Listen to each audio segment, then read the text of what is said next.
Okay, we're all set up. Welcome to another episode of I Am Omoje, um, podcast Bible reading, and prayer cast. I am Eguni Omoje, uh, Awo Eguni Edwards. Um, Last we left off, we're in Exodus, reading, um, and Moses, is up on the mountain, um, with Jehovah and receiving the instructions to give to the priests, to the elders, um, to the children of Israel. And where we left off, he was getting the instructions of the tabernacle, essentially. Um, and the last chapter was about the incense, and the fragrance and the way that things are supposed to be, the materials that are supposed to be used, the way that the panels are supposed to be set, all the details of building the tabernacle or temple. Um, so now we're transitioning and we're moving forward, to chapter 31, Exodus 31. And we'll be reading to Exodus 40, um, to close out this chapter. And the next episode, we'll begin in Leviticus and continue our progress through the Torah of the Pentateuch, or the first five books of what we call the Bible, um, and the message and instructions to the uh, children of Israel as we know it today.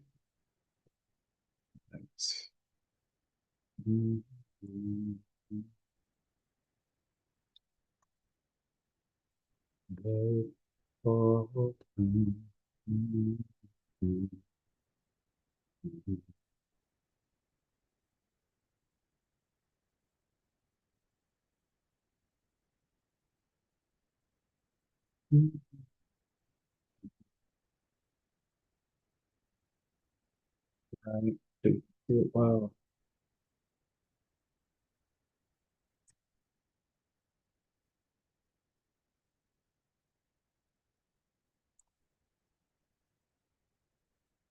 Okay, fantastic. All right, so we'll begin on Exodus 31 and 1. In the Lord, just as previous, every time you see a Lord, the majority of the time is going to be Jehovah. So I'm going to substitute, and I'm going to use the original name for Moses, which is Moshe, um, from the Aramaic or Hebrew uh, translation. Um, and Jehovah spake unto Moshe, saying, see, I have called by my name. Okay, we're going to have to flip it real quick so we can get the pronunciation down. It's Ale, Betsalale, Betsalale, Betsalale, Betsalale. Okay. See, I have called by name Betsalale, the son of Uri or Kuri? Uri. Okay. Meaning fiery, and this name means shadow. Um, say I've called by name uh, Betsalale, and the son of Uri, the son of Hur, that might be Ker. Yeah, Kor, I guess. Son of Ker of the tribe of uh, Yehuda. Yeah, Yehuda. And I filled, Elohim. That is Yehovah. Okay.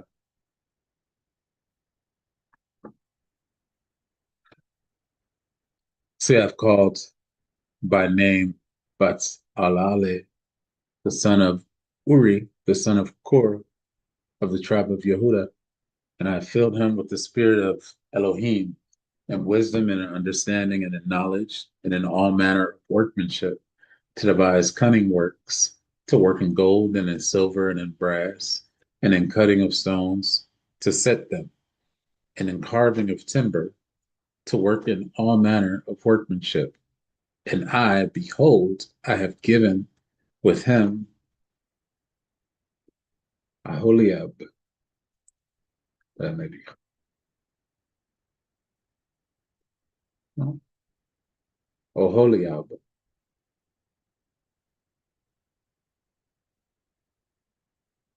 okay, the son of Achisamach, Achisamach of the tribe of Dawn, is pronounced Dawn, not Dan, it's pronounced Dawn. And in the hearts of all that are wise hearted, I have put wisdom that they may make all that I've commanded thee. So these are the people that are being selected to build the tabernacle, the craftsmen and the workmen, um, and cunning works, basically saying like the embroidery, the decorative aspects of the trim around the tabernacle. So they have the skill and the wisdom to do these things. And again, a lot of this is metallurgy and smithing and uh, gemstones and I guess you would say geology. Um, the tabernacle of the congregation and the ark of the testimony,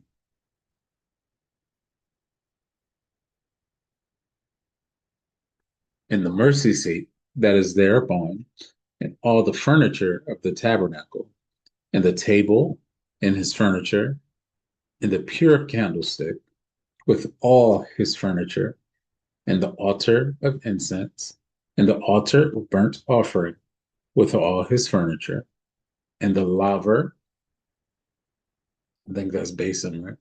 Keyword. Yeah, basically a pot. And the laver and his foot, the feet of the cauldron or of the boiling pot.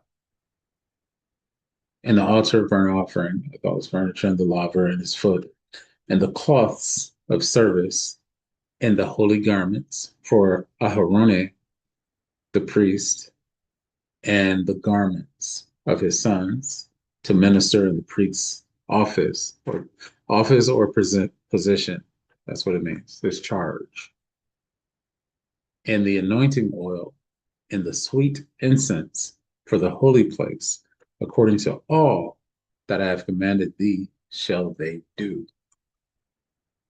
Okay, so this is a rundown, but he's assigning a charge here um, in terms of who's going to do what. So it's Betzalel, the son of Uri, the son of Kor, of the tribe of Yehuda. Um, and Oholiab, right?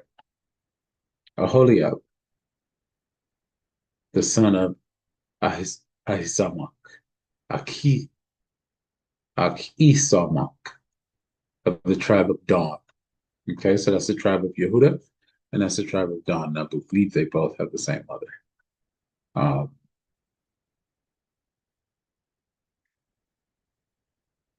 mhm. The Sabbath.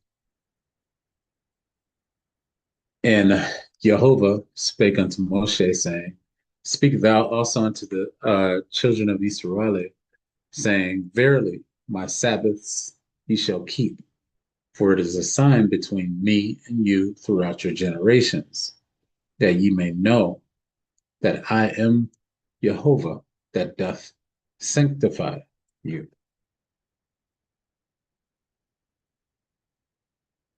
Kadash, clean, appoint. You shall keep the Sabbath. What's the word for the Sabbath? Shabbath. Shabbat. Shabbat.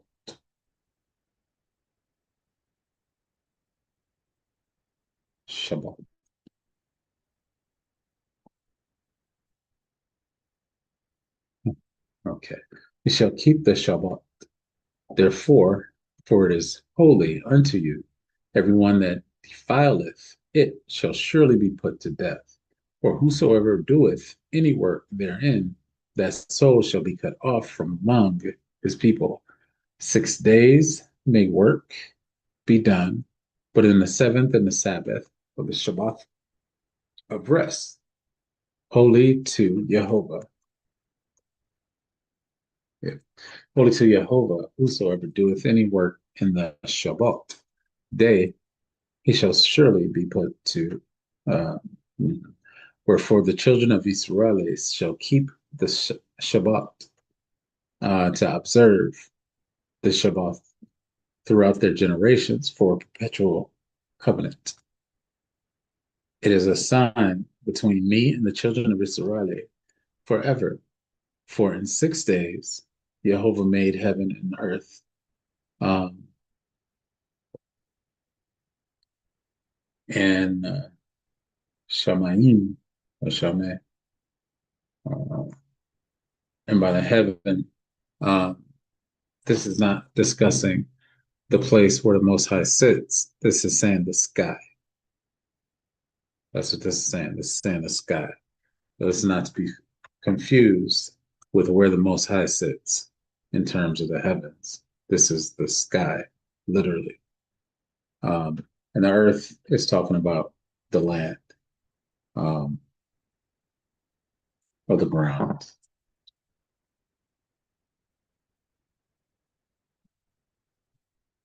And it's all the evening and the morning, right? The evening and the morning was the first, the second, the third, the fourth, the fifth, the sixth day.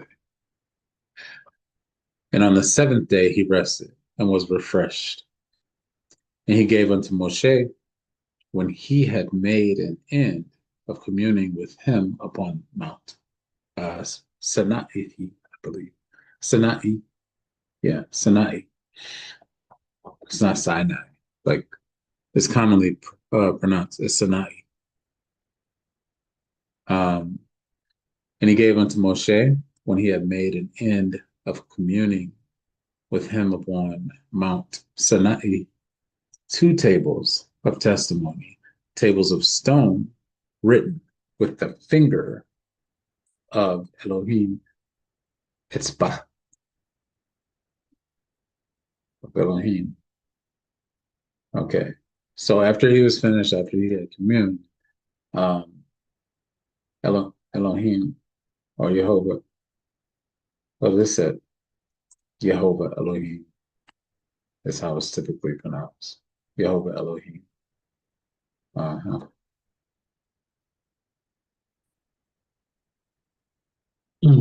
So that was when he gave him the 10 Commandments upon the mount, all the detailed instructions of everything, how to build it, how to um, assign, order, rank and file, how to build the tabernacle, how to build each part of the tabernacle, how to build each wall, how many panels on each wall, how much gold, um, connecting pieces. I forgot the word that is used, but all the connecting pieces, the connecting panels of the wall together, um, the position and place of each thing within the tabernacle. All these details were given to him, and it said that it gave those commandments, the detail of how to build the tabernacle, and was written on the stone tablets by the finger of God. So this is essentially talking about um, what we would modernly call like laser etching, but this is with lightning because, and the Bible says for our Elohim is a consuming fire, but fire um, in the tradition and in Aramaic actually means lightning. So it's talking about basically lightning wrote the etched the details and the instructions into the tablets that Moshe was given the first time he went up on the mountain. This is actually not the first time he went up there, but um, this time that he went up and received the instruction relative to how to build the tabernacle and the instructions for how to build the Ark of the Covenant, and all that detail was given to him on those original tablets that we just discussed. And when the people saw that Moshe delayed to come down out of the mount, the people gathered themselves together unto Aharon and said unto him, Up, make us gods. And remember, it's what, 600,000 people, 600,000 men that they said they brought out of Misraim or Egypt. Then that's just the men. That's not the women and children. It's just the men.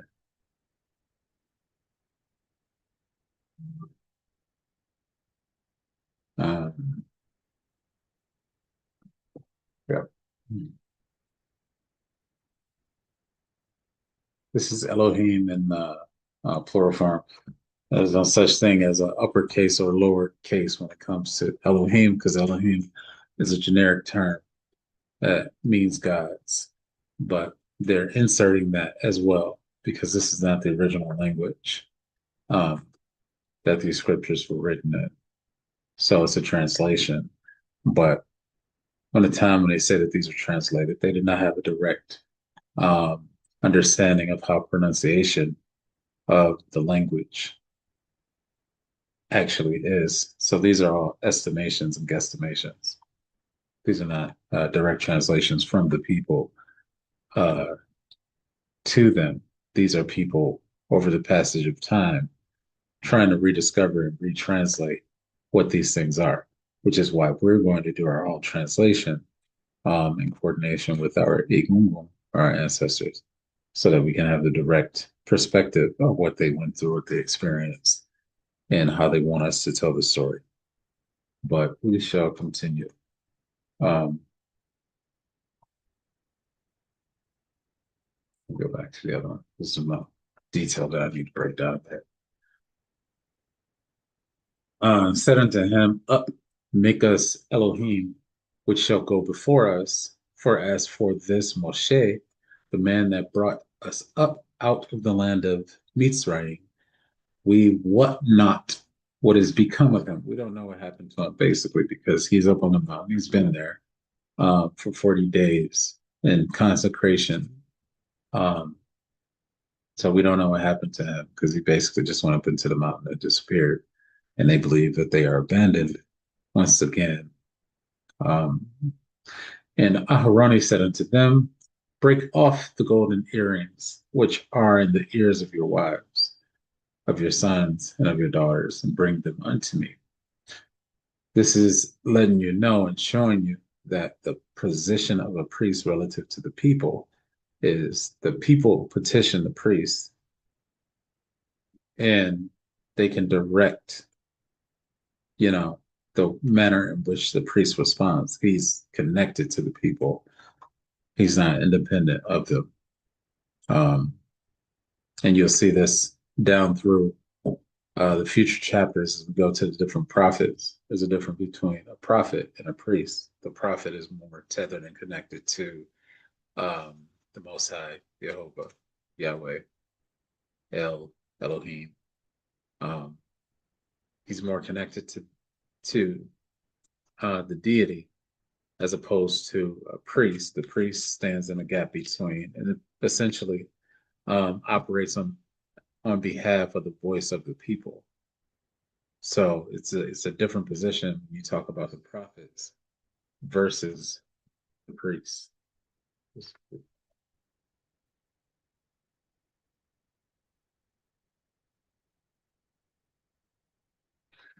Oh, okay.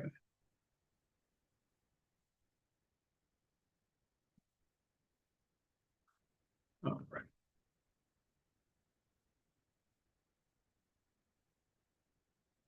And all the people break off the golden earrings which were in their ears and brought them unto Aharoni. Remember when they left from um,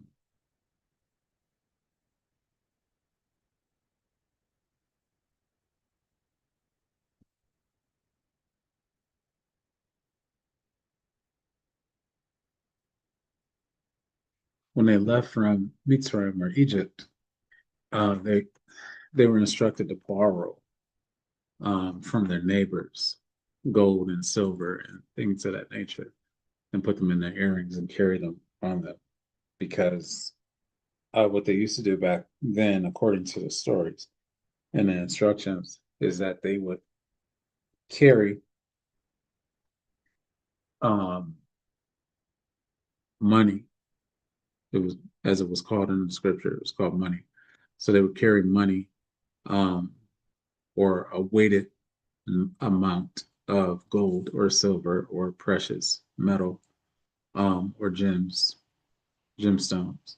They would carry those in their ears so that they could transport them, um, and not have it like in a pocket or a bag or something like that. So they would adorn themselves and wear their wealth on them as opposed to having to carry all of it. They would wear it on them. So in their ears or in their teeth or in their, you know, in their nose, whatever. But it's just saying earrings, but it would be adornment and it would be worn um, on them. So you would be able to see the value of their wealth when they went somewhere. Um, so when they came out of Mitzrayim, that was the instruction that they were given, is to borrow, not only take what you have, but to borrow from your neighbors, um, and those that you know, of the Mitzri or the Egyptians, as it's translated. And he received them at their hand and fashioned it with a graving tool after he had made it a molten calf. And they said, "These be thy gods, O Israel, Israel, um, Israel, which brought thee up out of the land of Mitzrayim." So Aaron is corrupting the instruction that he was given, that was given to Moshe, because Moshe was instructed for to tell the people to gather all the gold and bring out all the gold and all the precious metals, so that it could be for the tabernacle of the Most High, and the Ark of the Covenant, and the throne. I mean, the mercy seat, and all of the other um, artifacts that are supposed to be within the tabernacle of the Most High. So this is a direct violation, but he's not received this instruction as of yet from Moshe, because Moshe is up in the mountain. So the people were drawn, but they did not have the message from the prophet Moshe. So now you're seeing where they're basically um, operating outside or doing the opposite of what is instructed, um, but it's in a semi state of ignorance at this point. Um, but I believe at this point, Aaron knew, Aharoni knew, relative to gathering the gold from the people. Um, so this may have been a sneaky way to get them to bring everything to them, so they could gather it, make it into a golden calf, and then later on melt it down, and use it for the temple. This may have been a sneaky way for him to get them to give over everything because they are desperately wicked. Remember, they are desperately wicked. They do the opposite of what is instructed to them. Um, so they're always trying to find a way to do the opposite of the commandment.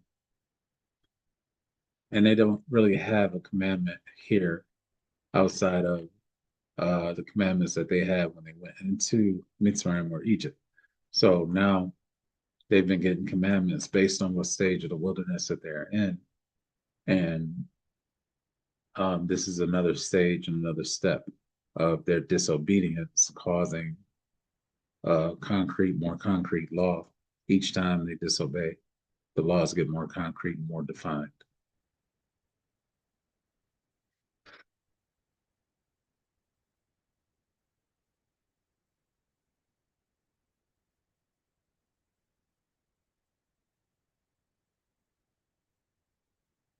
And he received them at their hand and fashioned it with a graving tool after he had made it a molten calf.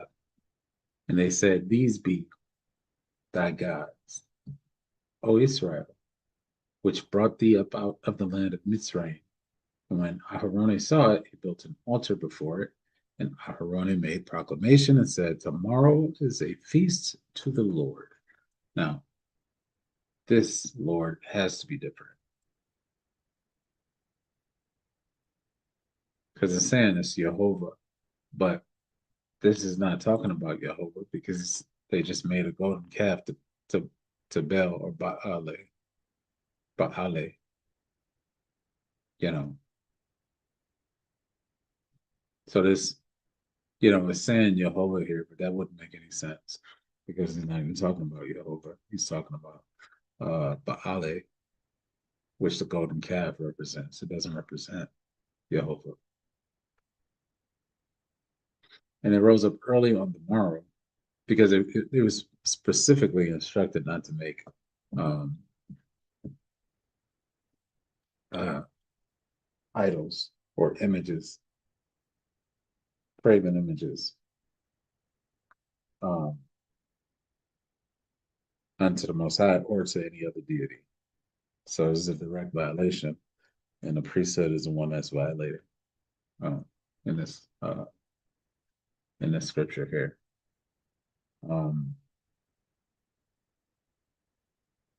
And it rose up early on the morrow and offered burnt offerings and brought peace offerings, and the people sat down to eat and to drink and rose up to play.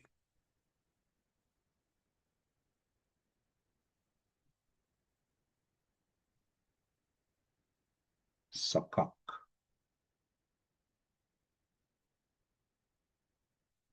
Not play, make sport.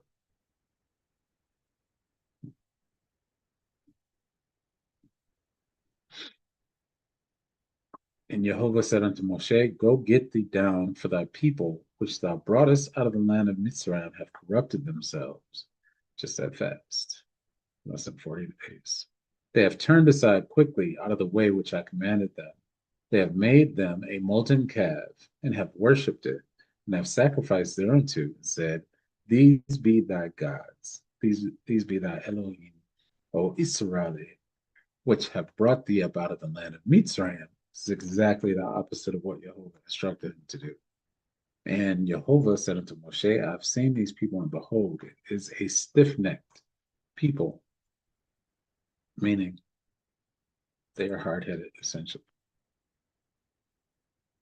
Stiff-necked, cautious, churlish, cruel, grievous, severe, heavy, impudent, obstinate. Obstinate is excellent. Or ref, the nape of the back of the neck. Stiff, obstinate, stiff, stubborn and trouble. They remain in a state of trouble because they are stubborn and they are disobedient. Behold, it is a stiff-necked people. Now therefore let me alone, that my wrath may wax hot against them, and that I may consume them, and I will make of thee a great nation. And Moshe besought Jehovah, his Elohim, Jehovah Elohim, and said, Jehovah, why doth thy wrath wax hot against thy people, which thou hast brought forth out of the land of Mitzrayim with great power and with a mighty hand? Wherefore should the Mitzri speak and say, For mischief did he bring them out, to slay them in the mountains, and to consume them from the face of the earth? Turn from thy fierce wrath, and repent of this evil against thy people. And this is the difference between prophet and a priest. A prophet is having a direct interaction and exchange with the deity or the Lord that is commanded to rule over these people or to guide these people. But the prophet is having a dialogue versus the priest who has to use the tools of divination in order to communicate, which is what Moshe just received as well.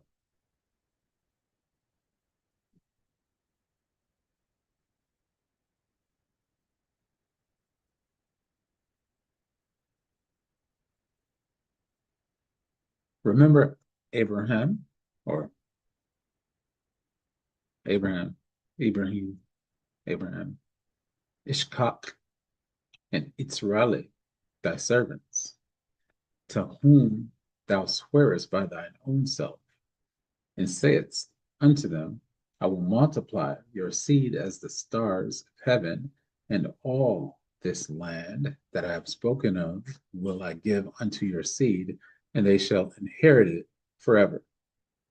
And Jehovah repented of the evil which he thought to do unto his people. And Moshe turned and went down from the mount. And the two tables of the testimony were in his hand. The tables were written on both their sides. On the one side and on the other were they written. And the tables were the work of Elohim, and the writing was the writing of Elohim, graven upon the tables. And when Yehoshua, I believe this is how you pronounce Yehoshua, yeah, Yehoshua. And when Yehoshua heard the noise of the people as they shouted, he said unto Moshe, there is a noise of war in the camp. And he said, it is not the voice of them that shout for mastery, neither is it the voice of them that cry for being overcome, but the noise of them that sing do I hear. And it came to pass, as soon as he came nigh unto the camp, that he saw the calf and the dancing, and Moshe anger waxed hot. And he cast the tables out of his hands and brake them beneath the mount. And he took the calf which they had made and burnt it in the fire and ground it to powder and strawed it upon the water and made the children of Israel drink of it. So he did alchemy. This is a magic trick he just did because he broke up the calf, which is made of pure gold or gold, and burned it in the fire and ground it into powder. So you know that if gold is in fire, it goes to liquid gold. It does not go down to powder. That's alchemy. This is magic that Moshe just did. It's commonly known as alchemy. To change gold to a powder, that's alchemy. So you can't just do that with fire. It's, it doesn't work like that. They ground it to powder and strawed it upon the water. It made the children of Israel drink of it. So, so they ground it down to a powder and added water to it, or strained it with powder. That's what it's saying, strawed it. Used the straw to strain it. Strained it upon the water, and then made the children of Israel drink of it. So basically, the corruption and all the corrupted elements that were separate from the gold powder. Drink. And Moshe said unto Aharon, what did this people unto thee, that thou hast brought so great a sin upon them? What word is that? Sin. Caught all. Cut all. Cut all. Cut all. Cut all.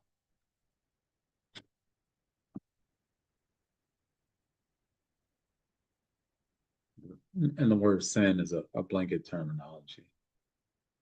That's a blanket terminology. Called all is essentially an offense, but a sin is, a generic word, but it is also connected to another deity uh, called Ninner sin, I believe. What did this people unto thee that thou hast brought so great a sin upon upon them? And Aharon said, let not the anger of my Lord, or is that even Jehovah right there? Because it made a lowercase. Adon. No, okay, Adon. It's not the same as Adonai. That's Adonai. So that's lowercase. That's just saying um he's not talking about um Jehovah directly. He's not using the name Jehovah here. He's saying his Lord. He's in a position relative to him because he's a prophet of Jehovah. And Aharoni said, let not the anger of my Lord wax hot. Uh, Talking about Moses. Thou knowest the people that they are set on mischief, for they said unto me, make us gods, make us Elohim, which shall go before us. For as for this Moshe, the man that brought us up out of the land of Mitzrayim, what not what is become of him? And I said unto them, whosoever hath any gold, let him break it off. So they give, gave it to me, gave it me. Then I cast it into the fire, and there came out this calf. And when Moshe saw that the people were naked, for Aaron had made them naked unto their shame among their enemies. For Aharon had made them naked unto their shame among their enemies. That's an interesting way to say that. So they were basically uncovered because they broke the covenant.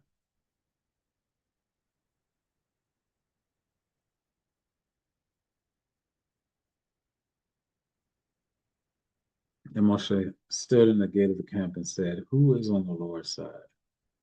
Who is on Jehovah's side? Let him come unto me. And all the sons of Levi gathered themselves together unto him.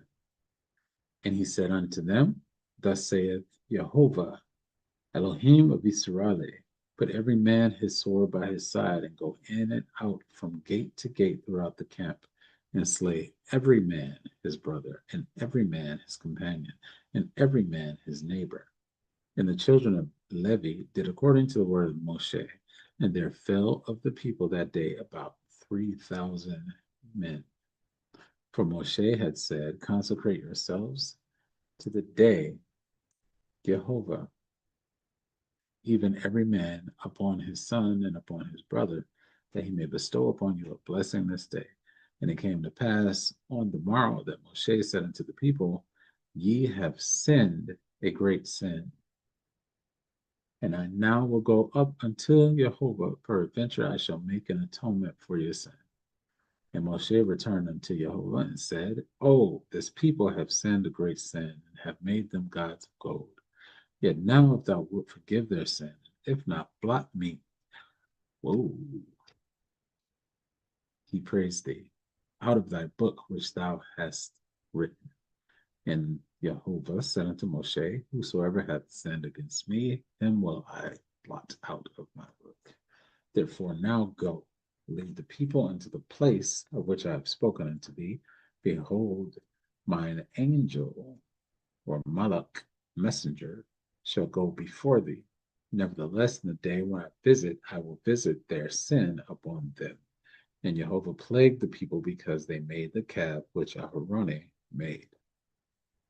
This is the importance of the priesthood, that they sin, so do the people. They cause a great sin upon the people, or kata'ah, which is a offense upon the people, because they did the exact opposite of what was being given to Moshe. So even though they did it in ignorance, they were already commanded not to abandon the deities of Mitzrayim. And what they did when they came out was build a golden calf.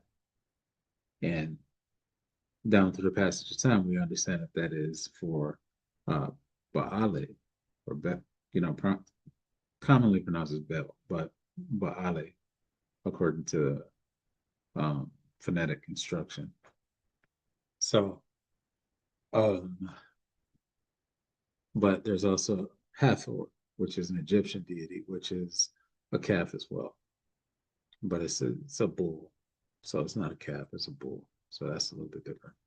but we do know like this is for Baale, in terms of who they sacrifice it for. The command to leave Sinai. All right. And Jehovah said unto Moshe, Depart and go up hence, thou and the people which thou hast brought up out of the land of Mitzrayim, unto the land which I swear unto Ibrahim, to Ishkak, and to Jakub, saying, Unto thy seed will I give it, and I will send a Malek before thee, an angel before thee, and I will drive out the Canaani, that's the way that Canaanite is pronounced, Canaani, the Amori, and the Hitti, and the Perizzite, and the Hivi, and the Jebusi, unto a land flowing with milk and honey. For I will not go up in the midst of thee, for thou art a stiff necked people, lest I consume thee in the way. And when the people heard these evil tidings, they mourned, and no man did put on him his ornaments. For Jehovah had said unto Moshe, Say unto the children of Israel, Ye are a stiff-necked people. I will come up into the midst of thee in a moment and consume thee. Therefore now put off thy ornaments from thee, that I may know what to do unto thee. And the children of Israel stripped themselves of their ornaments by the Mount Horeb. Let's see if it's pronounced that way or not. Horeb. Horeb. Horeb. And Moshe took the tabernacle, pitched it without the camp, afar off from the camp, and called it the tabernacle of the congregation. And it came to pass that every one which sought Jehovah went out unto the tabernacle of the congregation, which was without the camp. And it came to pass, when Moshe went out unto the tabernacle, that all the people rose up and stood every man at his tent door, and looked after Moshe until he was gone into the tabernacle. And it came to pass, as Moshe entered into the tabernacle, the cloudy pillar descended and stood at the door of the tabernacle. And Jehovah talked to Moshe. And all the people saw the cloudy pillar stand at the tabernacle door. And all the people rose up and worshipped every man in his tent door. And Jehovah spake unto Moshe face to face, as a man speaketh unto his friend. And he turned again into the camp. But his servant Yehoshua, the son of Nun, a young man, departed not out of the tabernacle, um, because this is the instruction that was given to Moshe previously. This is the testimony that was given to Moshe on the mount that he broke and destroyed. So, and this is after he was given the Ten Commandments and all that. That was all part of the testimony that was broken. It wasn't just the Ten Commandments, as it called the Ten Commandments.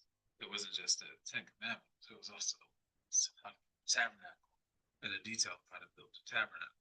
So here we come forward, and the tabernacle was built in the place in which he was coming in, and they discarded their ornaments.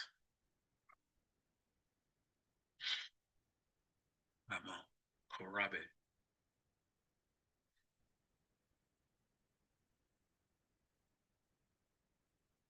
And Moshe said unto Jehovah, See, thou sayest unto me, Bring up this people, and thou hast not let me know whom thou wilt send with me.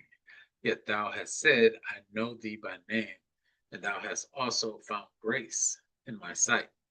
Now therefore I pray thee, if I have found grace in thy sight, show me now thy way, that I may know thee, that I may find grace in thy sight, and consider that this nation is thy people. And he said, My presence shall go with thee, and I will give thee rest. And he said unto them, If thy presence go not with me, carry us not up hence.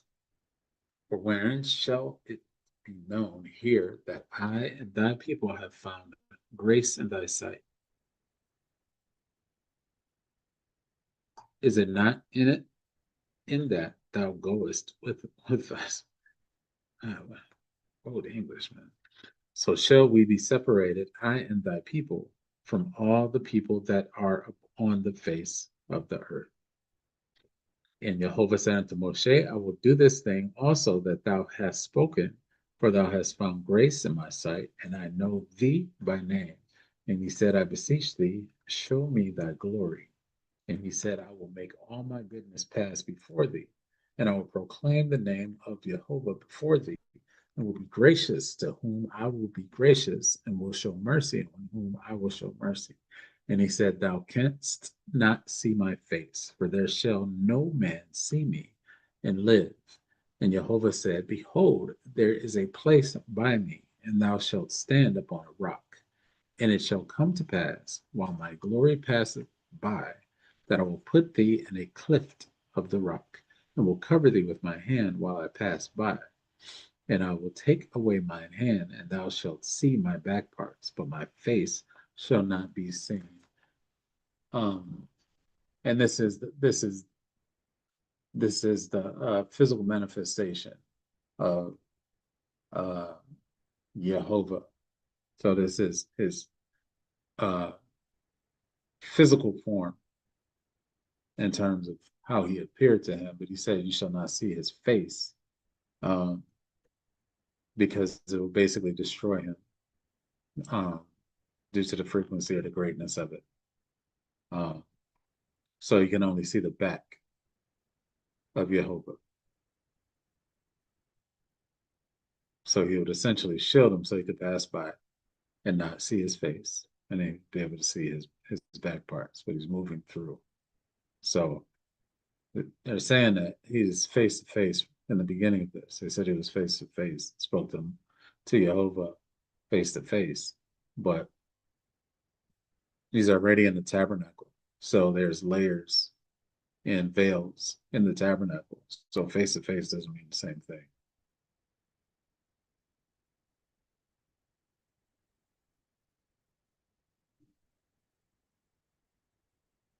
It didn't say veil, it said raiment, but it's just saying like curtains.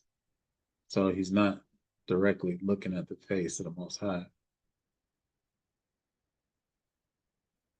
And Jehovah said unto Moshe, Hew thee 2 tables of stone like unto the first. Now write upon these tables the words that were in the first tables which thou breakest.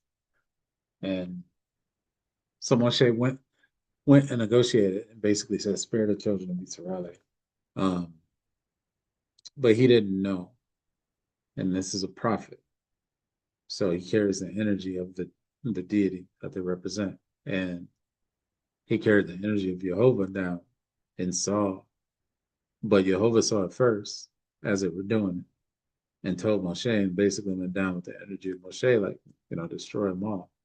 But Moshe pleaded for the people, and when he got down there, the anger and of the Moshe of Jehovah came down over him, and that is when he told them to basically say who was on Jehovah's side, and the Levi or the Levites. This is commonly pronounced, but it's called the Levi. The Levi or the priesthood, the lineage of Levi, which Moshe and Aharon descend from, stood on their side, and then everyone else stayed where they were because they had already chosen what they were going to worship, uh, because they basically thought that the prophet that led them out of Mitzrayim had abandoned them. So they abandoned their faith, they abandoned their principles and their commandments and their covenant. So they became naked, which is what that scripture said.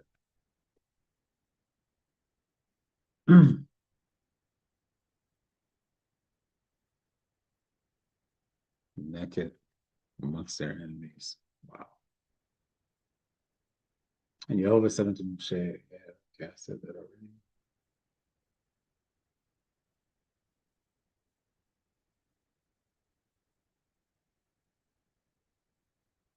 Okay. And Jehovah said unto Moshe, hear thee two tablets of stone like unto the first, and I will write upon these tables the words that were in the first tables, which thou breakest, and be ready in the morning, and come up in the morning unto Mount Sinai, and present thyself there to me in the top of the mount. And no man shall come up with thee, neither let any man be seen throughout all the mount, neither let the flocks nor herds feed before that mount. And he hewed two tables of stone like unto the first. And Moshe rose up early in the morning and went up unto Mount Sinai, as Jehovah had commanded him, and took in his hand the two tables of stone. And Jehovah descended in the cloud and stood with him there and proclaimed the name of Jehovah. And Jehovah passed by before him and proclaimed that Jehovah Elohim. I think we need to read this and expand it. Jehovah Elohim. Okay, see, switching back and forth again. Jehovah, Jehovah, Jehovah. Okay. Jehovah El. Or Ale. Jehovah Ale. Merciful, Rahum, gracious, Hanun, long suffering, or Rocket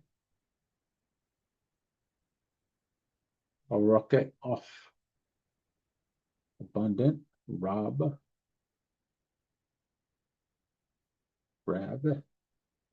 Hesed, goodness, and truth, and Met. Giving mercy for thousands, forgiving iniquity and transgression and sin, and that will by no means clear the guilty, visiting the iniquity upon the fathers, upon the children, and upon the children's children, unto the third and to the fourth generation. And Moshe made haste and bowed his head toward the earth and worshipped. And he said, if now I have found grace in thy sight, O Jehovah, let my Adonai, I think this is Adonai. This is let my, yeah, I don't know it. I don't know it. It's not Adonai, but it's Adonai. Yeah. Oh Adonai, let my Adonai, I pray thee. So there's changing the language, but they're keeping the word the same. It should not be the same. It should change to something else. If I have found grace in thy sight, oh Adonai, let my Adonai, I pray thee, go among us, for it is a stiff-necked people, and pardon our iniquity and our sin, and take us for thine inheritance. The covenant is renewed because the covenant was broken, because they violated the greatest commandment that they were given, to not make idols of gold or brass or silver or any precious metal. And he said, behold, I make a covenant before all thy people. I will do marvels such as have not been heard on earth. This is what this word marvel is. Paulo.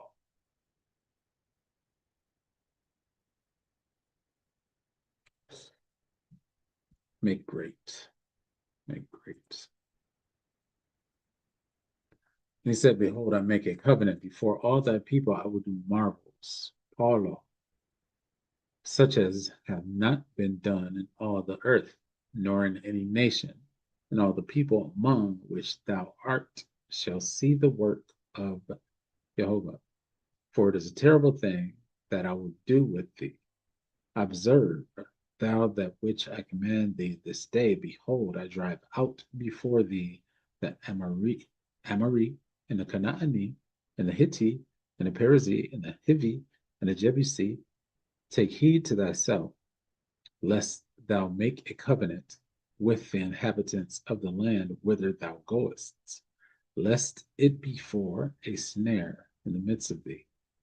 But ye shall destroy their altars, break their images, and cut down their groves. For thou shalt worship no other Elohim, for Jehovah, whose name is jealous, is a jealous God, whose name is Kana, Kana, Kana, compare, Kana, El. So, for his name is jealous. For his name is jealous. So this is another description of the nature of Jehovah. Um,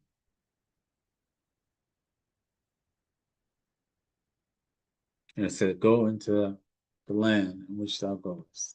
And all these people that are already there go into the land and destroy all of their images and engravings and groves. Um, and that task was put on them.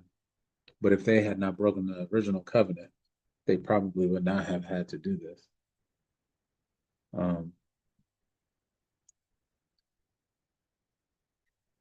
But they had already had mandates to deal with uncircumcised people and non-covenant people in a violent manner previously, as instructed. They just couldn't do that effectively in Mitzrayim.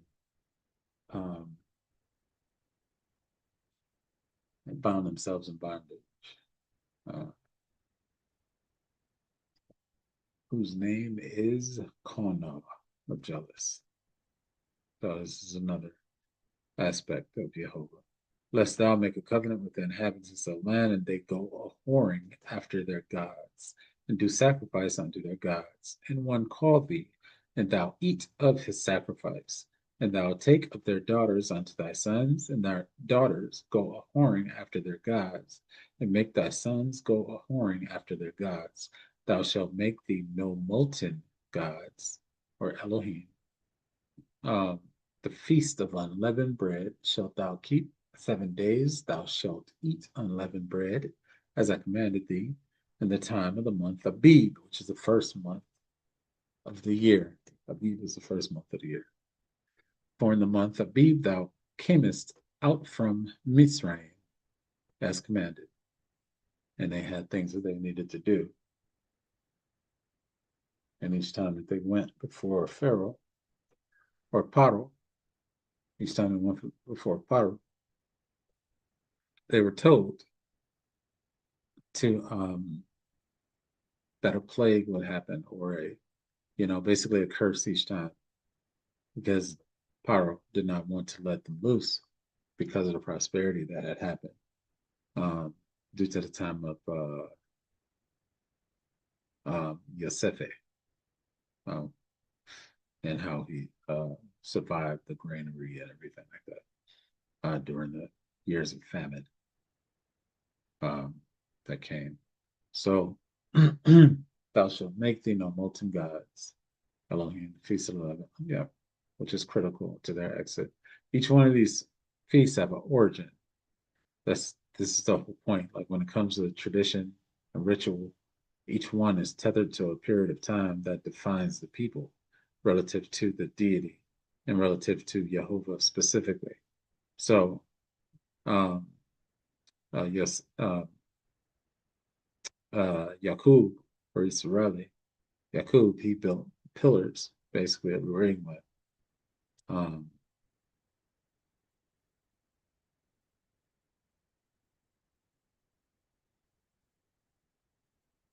And when he had the dream that they call Yaqub's ladder, Jacob's ladder, in the land, in the valley of Peniel or Peniel.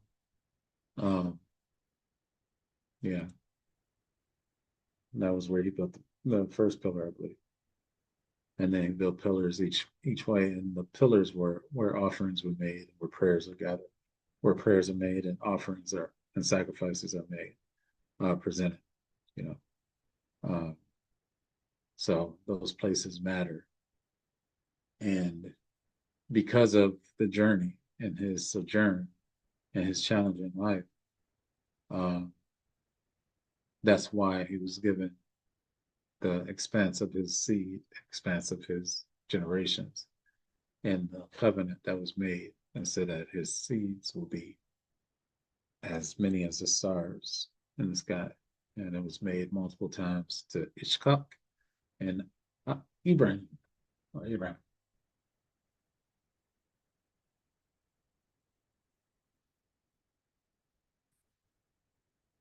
Oh, okay. All that openeth the matrix is mine, and every firstling among thy cattle, whether ox or sheep, that is male. The matrix is a word for the womb of a woman. But the firstling, well, not necessarily just a woman, it's just a womb. So I was talking about birth.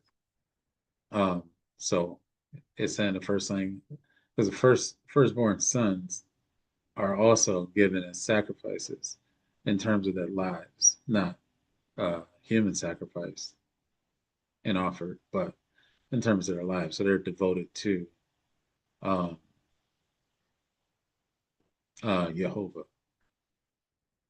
So they keep the covenant for the rest of their bloodline and all those Homo or children that follow. So that's giving significance to the position of being a firstborn, and the responsibilities of the firstborn to follow the instruction and the path of his father. All that open in the matrix is mine, and every firstling among thy cattle, whether ox or sheep, that is male. But the firstling of an ass thou shalt redeem with a lamb, and if thou redeem him not, then shalt thou break his neck.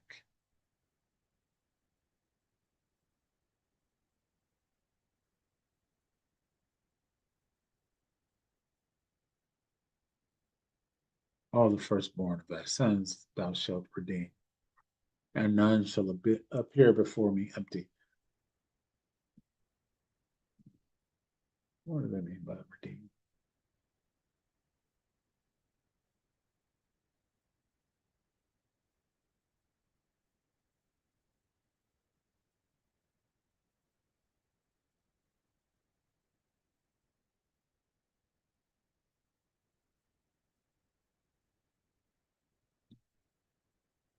Pauga, to sever, ransom,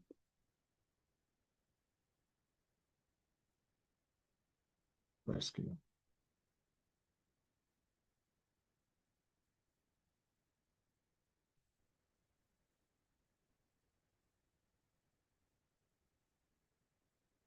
release, order.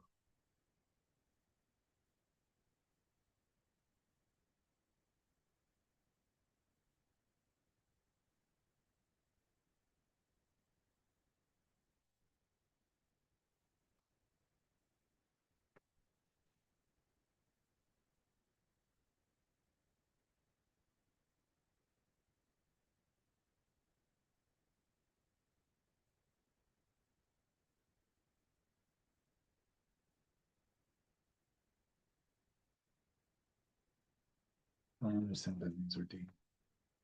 I had to research that. Um, but the first one is saying ransom, but that doesn't really make sense. It says release or ransom. I don't understand what that means. In context of everything else, I don't understand what that means. The firstling of an ass thou shalt redeem with the lamb, release with the lamb. I'm assuming that same place with the lamb. If thou redeem him not, then shalt thou break his neck. And all the firstborn of thy sons thou shalt redeem. And none shall appear before me empty. So I'm guessing that by redeem he's saying anoint or present before the Most High, so they can be anointed or they can bring sacrifice to Jehovah. 6 days thou shalt work, but on the seventh day thou shalt rest. In earing time and in harvest thou shalt rest. And thou shalt observe the feast of weeks, of the first fruits of wheat harvest, and the feast of ingathering at the year's end. Thrice in the year shall all your men, children appear before Jehovah Elohim, and maybe Jehovah El.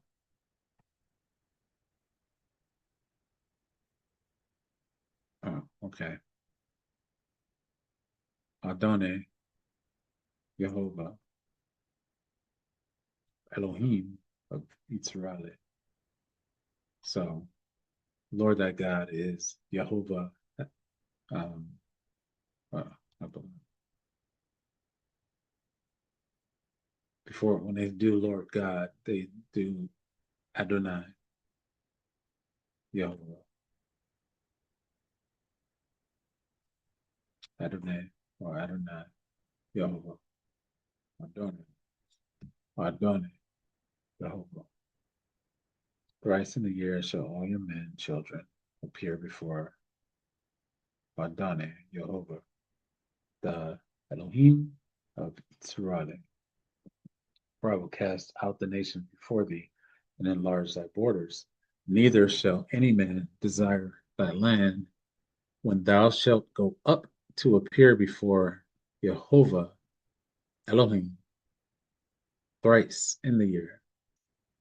Thou shalt not offer the blood of my sacrifice with leaven or yeast, neither shall the sacrifice of the feast of the Passover be left unto the morning.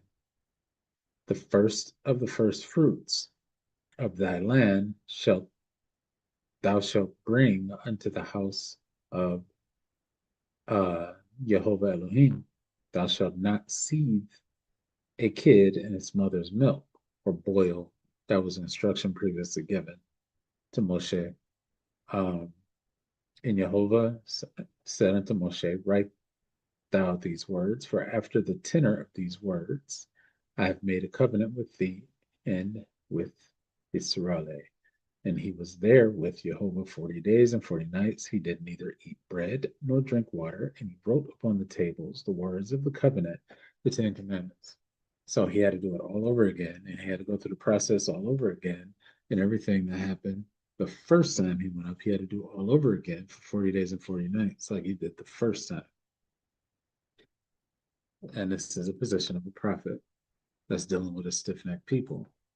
It does not only impact the people, it impacts the prophet as well and his ability to deliver the message that they need to receive. Although it may be difficult, he still has to deliver the message and without corruption. And it came to pass when Moshe came down from Mount Sinai with the two tables of testimony in Moshe's hand, when he came down from the mount, that Moshe wist not that the skin of his face shone while he talked with him. And when Aharonah and the children and all the children of Israel saw Moshe, behold, the skin of his face shone, and they were afraid to come nigh him. And Moshe called unto them, and Aharonah and all the rulers of the congregation returned unto him. And Moshe talked with them. And afterward, all the children of Israel came nigh, and he gave them in commandment all that the Lord Jehovah had spoken with him in Mount Sinai. Until Moshe had done speaking with them, he put a veil on his face. But when Moshe went in before Jehovah to speak with him, he took the veil off until he came out. And he came out and spake unto the children of Israel that which he was commanded.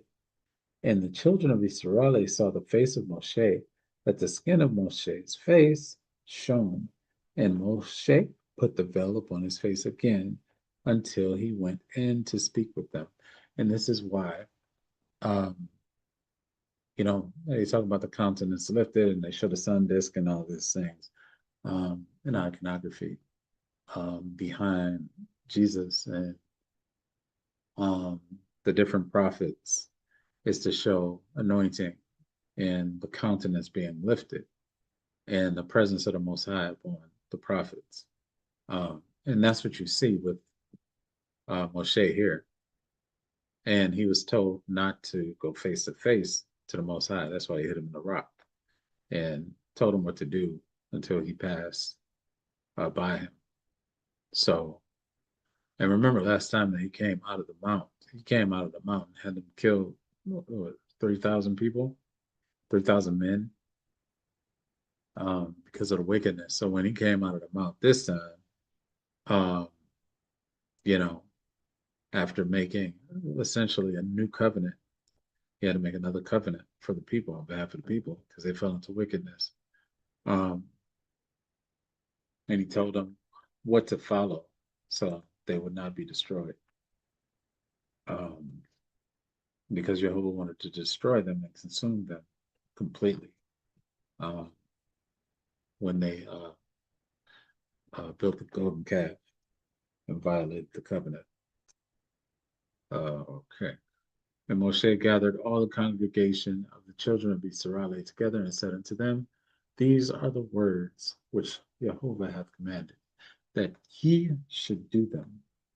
6 days shall work be done, but on the seventh day there shall be to you an holy day, a Sabbath, a Shabbath of rest to Jehovah. Whosoever doeth work therein shall be put to death. Ye shall kindle no fire throughout your habitation. Your habitations upon the Sabbath day. It means no cooking. And Moshe spake unto all the congregation of the children of Israel, saying, this is the thing which Jehovah commanded, saying, take ye from among you an offering unto Jehovah. Whosoever is of a willing heart, let him bring it, an offering of Jehovah, gold and silver and brass, and blue and purple and scarlet, and fine linen and goat's hair, and ram skins dyed red, and badger skins, and shittim wood, and oil for the light, and spices for anointing oil, and for the sweet incense, and onyx stones, and stones to be set for the ephod, or girdle, and for the breastplate. And every wise hearted among you shall come and make all that Jehovah hath commanded. The tabernacle, his tent, and his covering, his taches, that's the part I was saying before, the golden connecting pieces between the panels, and his boards, his bars, his pillars, and his sockets, the ark, and the staves thereof, the cairn, the spears essentially that you stick through the rings, the golden plated rings on the tabernacle. They're brass, but they're golden plated. And his covering, his touches, and his boards, his bars, his pillars, and his sockets, the ark, and the staves thereof, with the mercy seat. What is the word for ark again?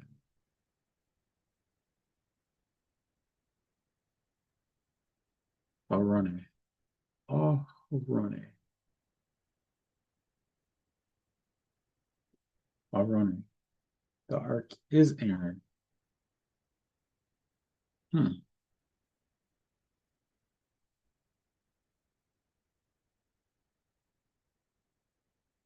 So the ark is the same name as Aaron. Aharone. Aharone. Aharone. Aaron is Aharone. And the ark is Arone.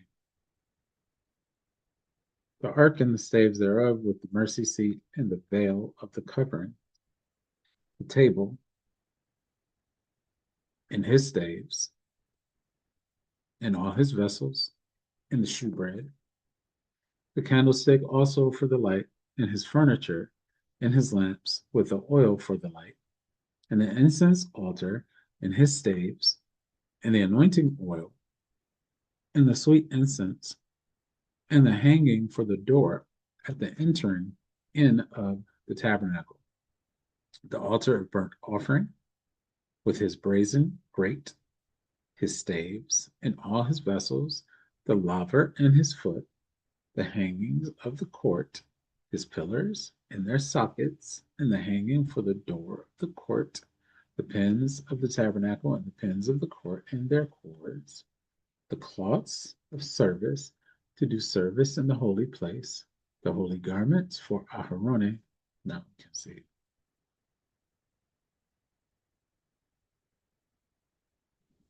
Aharone, right?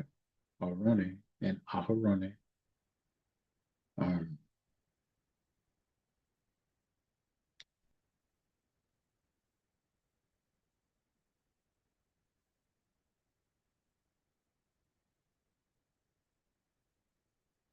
in the garments of his sons to minister in the priest's office.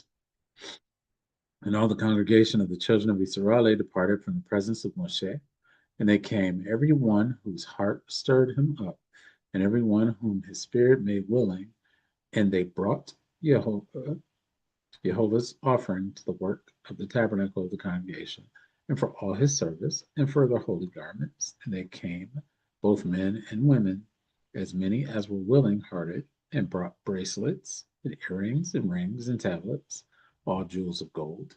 Every man that offered an offering of gold unto Jehovah. And every man with whom he found blue and purple and scarlet and fine linen and goat's hair and red skins of rams and badger skins brought them. Every one that did offer an offering of silver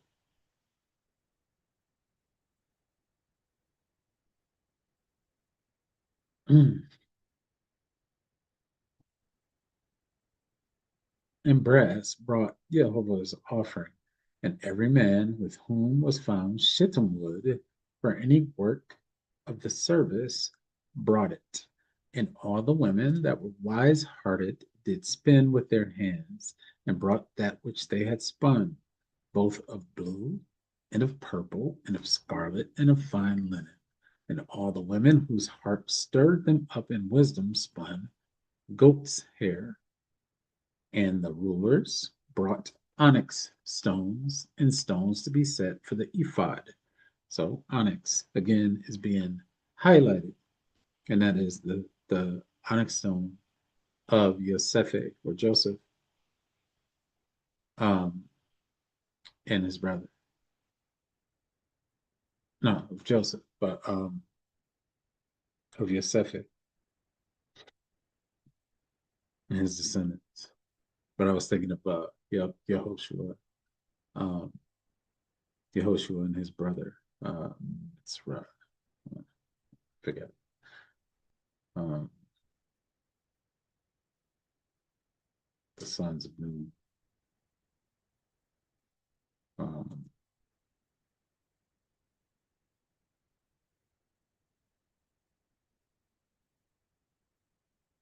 I think Yosef and Benjamin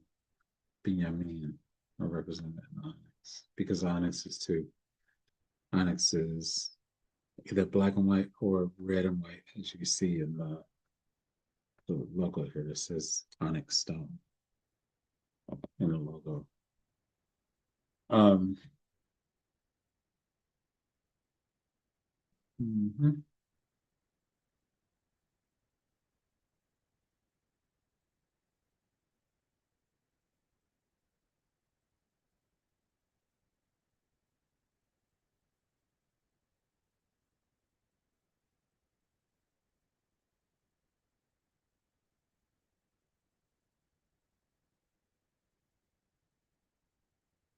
So there's been going. The rulers brought onyx stones and stones to be set for the ephod and for the breastplate, and spice and oil for the light, and for the anointing oil, and for the sweet incense. The children of Israel brought a willing offering unto Jehovah, every man and woman whose heart made them willing to bring for all manner of work which Jehovah had commanded to be made by the hand of Moshe. And Moshe said unto the children of Israel, see, Jehovah hath called by name Batzal El, Batzal Ali, the son of Uri, the son of Kor, of the tribe of Yehuda, and he hath filled him with the spirit of Elohim, and wisdom, and understanding, and knowledge, and all manner of workmanship, and to devise curious works to work in gold, and in silver, and in brass, and in the cutting of stones, and to set them, and in carving of wood, to make any manner of cunning work. And he hath put in his heart that he may teach both he and Oholiab, the son of Ahisamach, Ahishamach, Ahishamach, of the tribe of Dan. Them hath he filled with wisdom of heart to work all manner of work of the engraver and of the cunning workman and of the embroiderer in blue and in purple and scarlet and in fine linen and of the weaver, even of them that do any work and of those that devise cunning work. So this is just restating everything that was said in chapter 31 when we first started.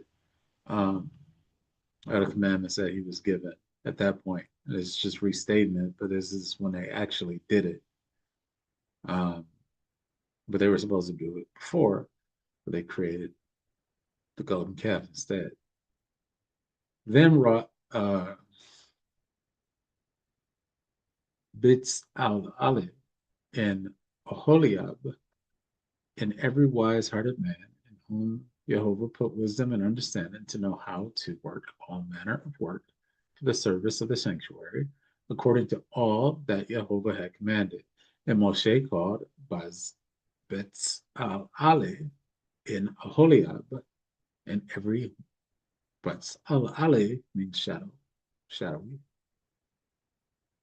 or cloud, shadowy or cloud, and Aholiab means fiery. So this is the cloud and fire again represented by these two individuals, these two craftsmen. So these are physical representations of the pillar cloud or the shadow and the fire pillar or cloud. So these are physical representations of those two things that represent the Moshe, that represent Moshe. And I'm sure that's why the onyx stone is being put in first and being identified, because it has the two parts. It's not only or it's not only red or white. It's not only red. It's not only white. It's not only black. It's not only white.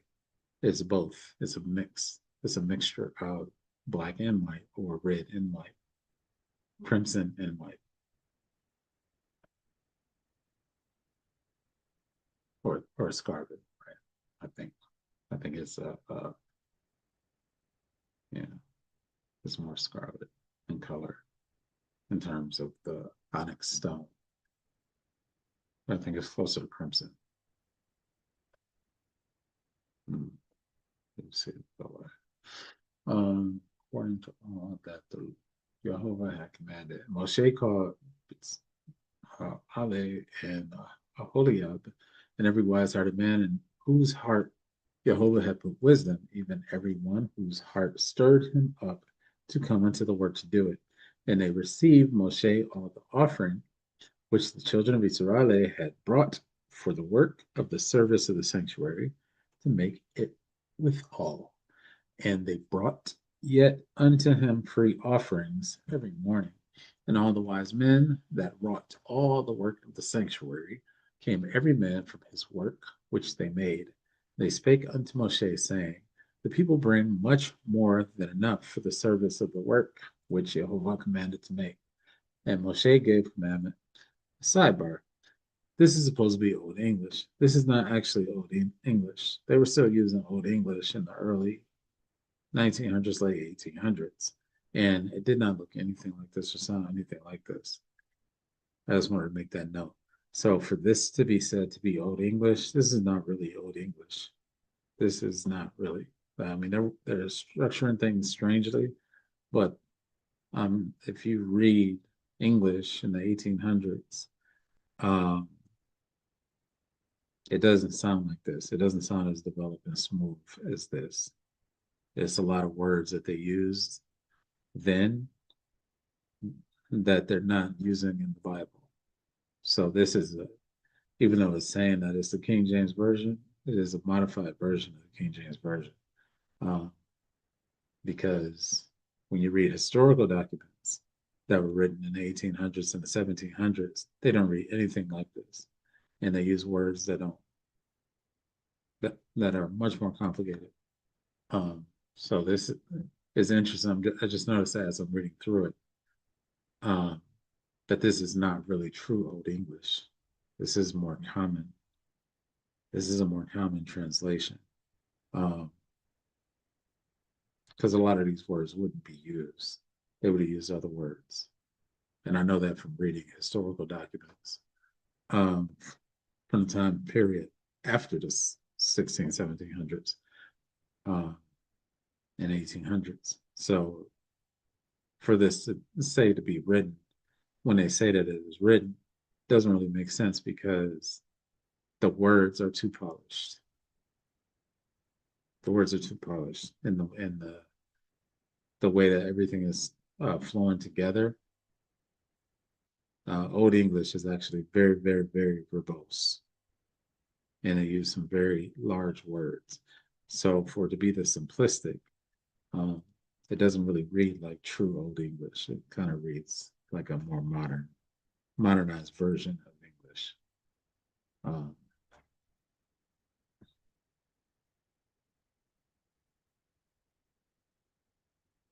and that, I mean that includes not just this digital representation, but the actual books. Like if you go to archive.org and look up the actual books from, like first edition books that they scanned in, doesn't look like this. Doesn't, yeah.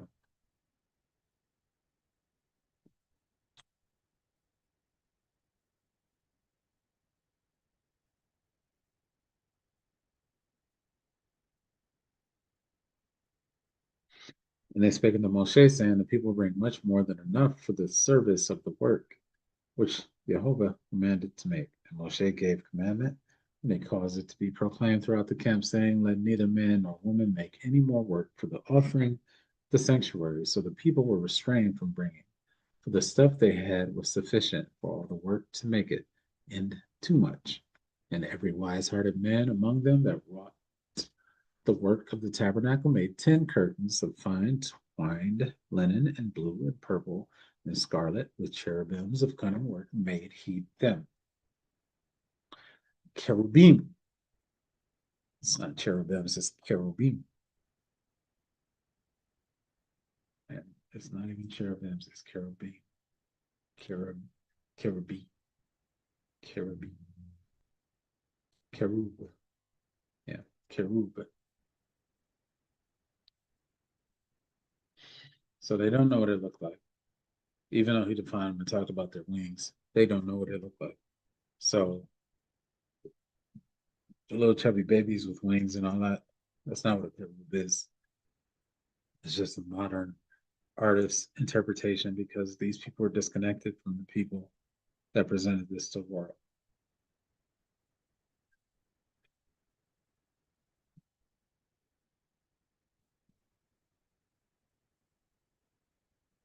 The length of one curtain was 20 and 8 cubits, and the breadth of one curtain was 4 cubits. The curtains were all of one size, and he coupled the 5 curtains one unto another, and the other 5 curtains he coupled one unto another, and he made loops of blue on the edge of one curtain from the selve edge in the coupling, or the meeting edge.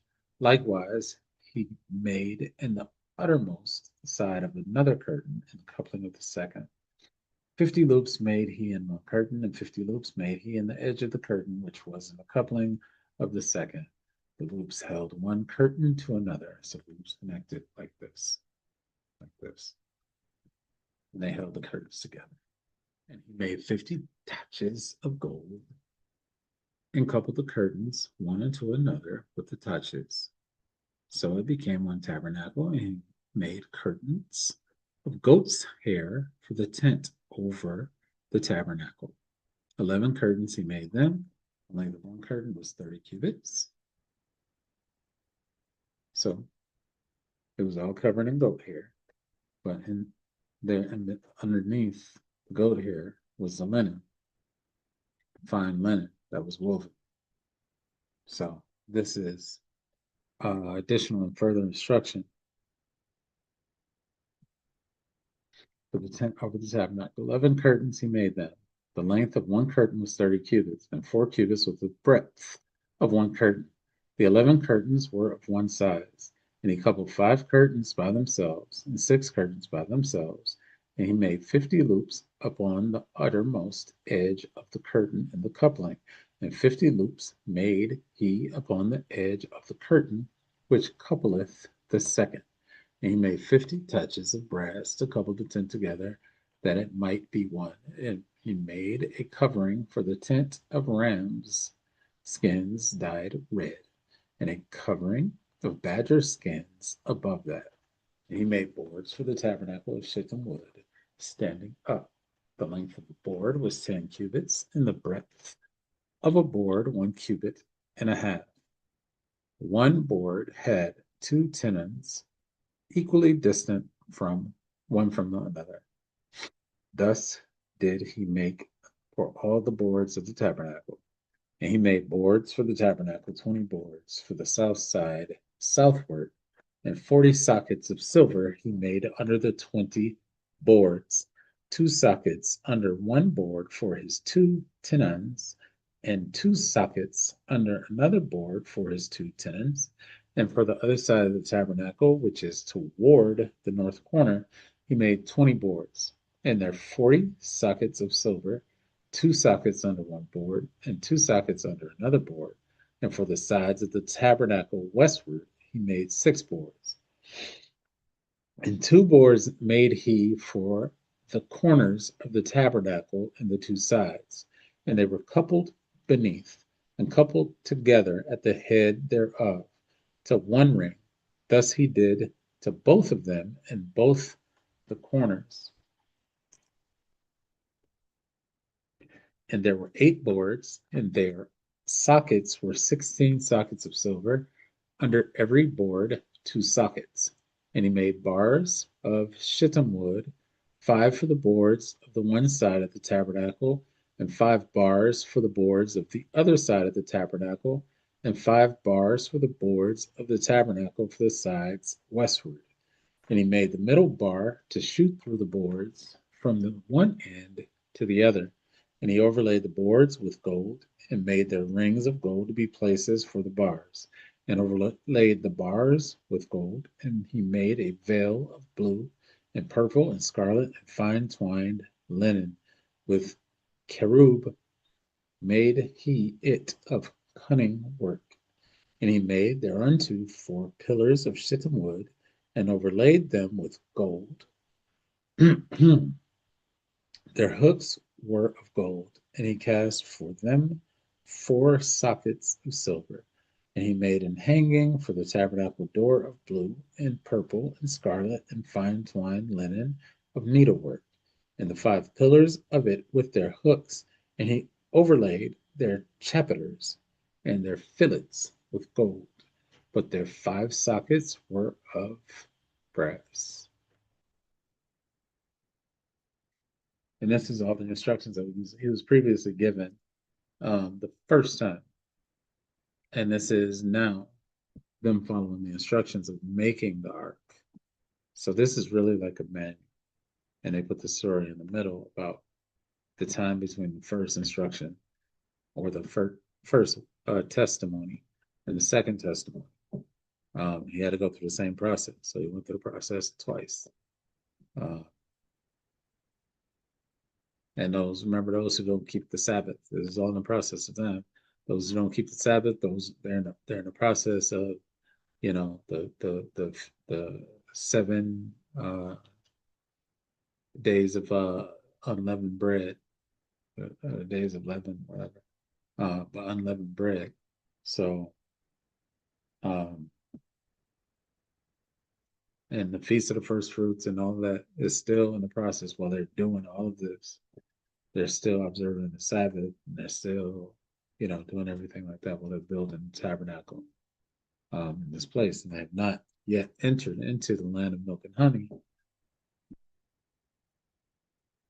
But it's designed to be able to be assembled and disassembled. That's why it has tachas or tachu, like it's basically connectors to connect things together. And that's why everything has its own size, so it can be dismantled and reassembled. That is the tabernacle of the people. But Al-Ali made the ark of shittim wood, 2 cubits and a half was the length of it, and a cubit and a half the breadth of it, and a cubit and a half the height of it.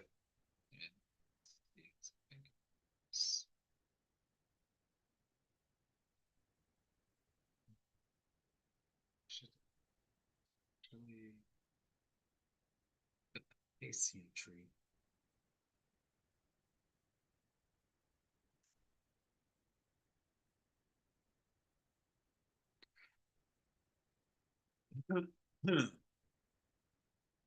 And shittim, but it's actually shitta.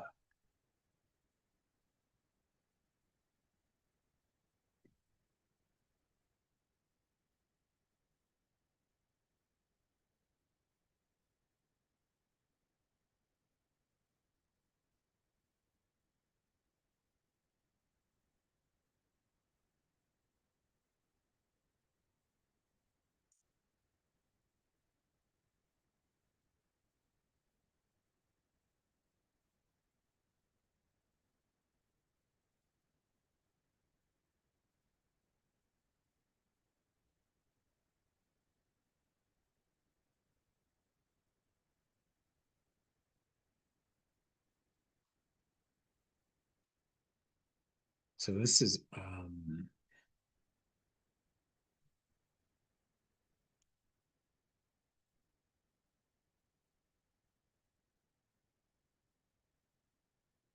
so the acacia tree is indigenous to Australia. Hmm.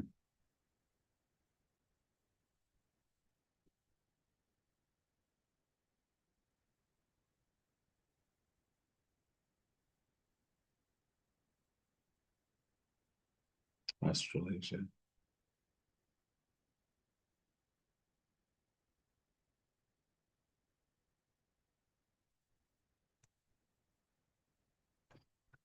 So this is Australasian origin.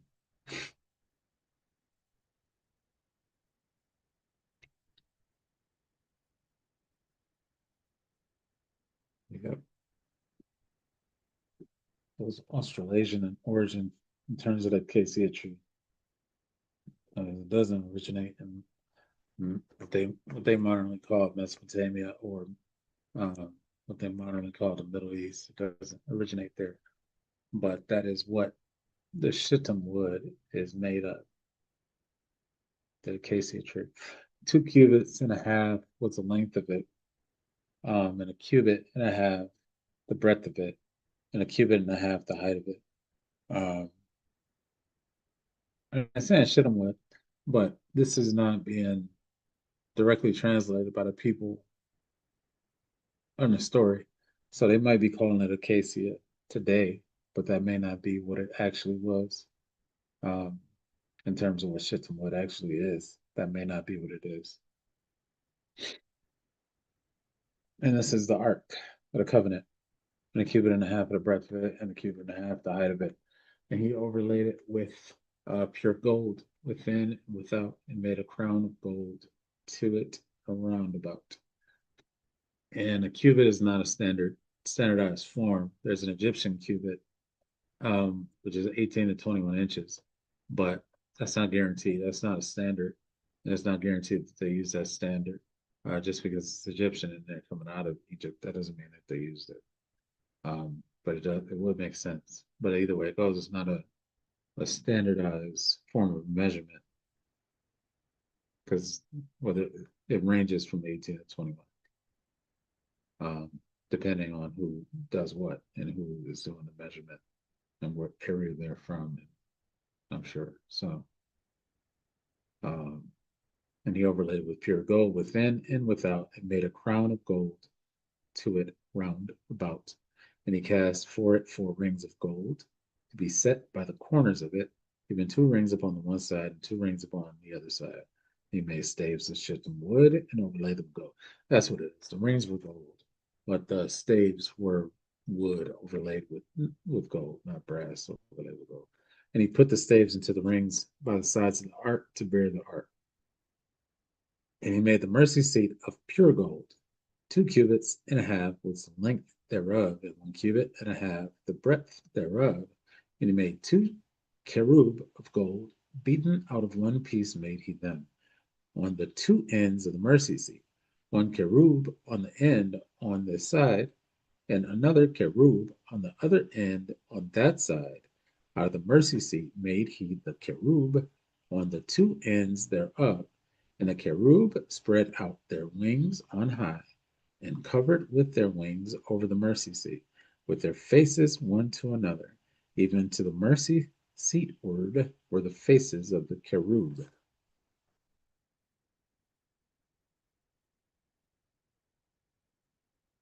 And he made the table of shittim wood. 2 cubits was the length thereof, and a cubit the breadth thereof, and a cubit and a half the height thereof. And he overlaid it with pure gold, and made thereunto a crown of gold round about. Also he made thereunto a border of an handbreadth round about, and made a crown of gold for the border thereof round about. And he cast for it 4 rings of gold, and put the rings upon the 4 corners that were in the 4 feet thereof. Over against the border were the rings, the places for the staves to bear the table. And he made the staves of shittim wood, and overlaid them with gold to bear the table. And he made the vessels which were upon the table, his dishes and his spoons, and his bowls, and his covers to cover with all of pure gold, making the lampstand, or the candlestick, basically. And he made the candlestick of pure gold, of beaten work made he the candlestick, his shaft and his branch, his bowls, his knops, and his flowers were of the same. And 6 branches going out of the sides thereof, 3 branches of the candlestick out of the side thereof, and 3 branches of the candlestick out of the other side thereof. 3 bowls made after the fashion of almonds, in one branch a knop and a flower, and 3 bowls made like almonds, in another branch a knop and a flower. So throughout the 6 branches going out of the candlestick. And in the candlestick were 4 bowls made like almonds, his knops and his flowers, and a knot under 2 branches of the same, and a knot under 2 branches of the same, and a knot under 2 branches of the same, according to the 6 branches going out of it. Their knops and their branches were of the same. All of it was one beaten work of pure gold. And he made his 7 lamps, and his snuffers, and his snuff dishes of pure gold. And snuffers, it's not like, dip a snuff.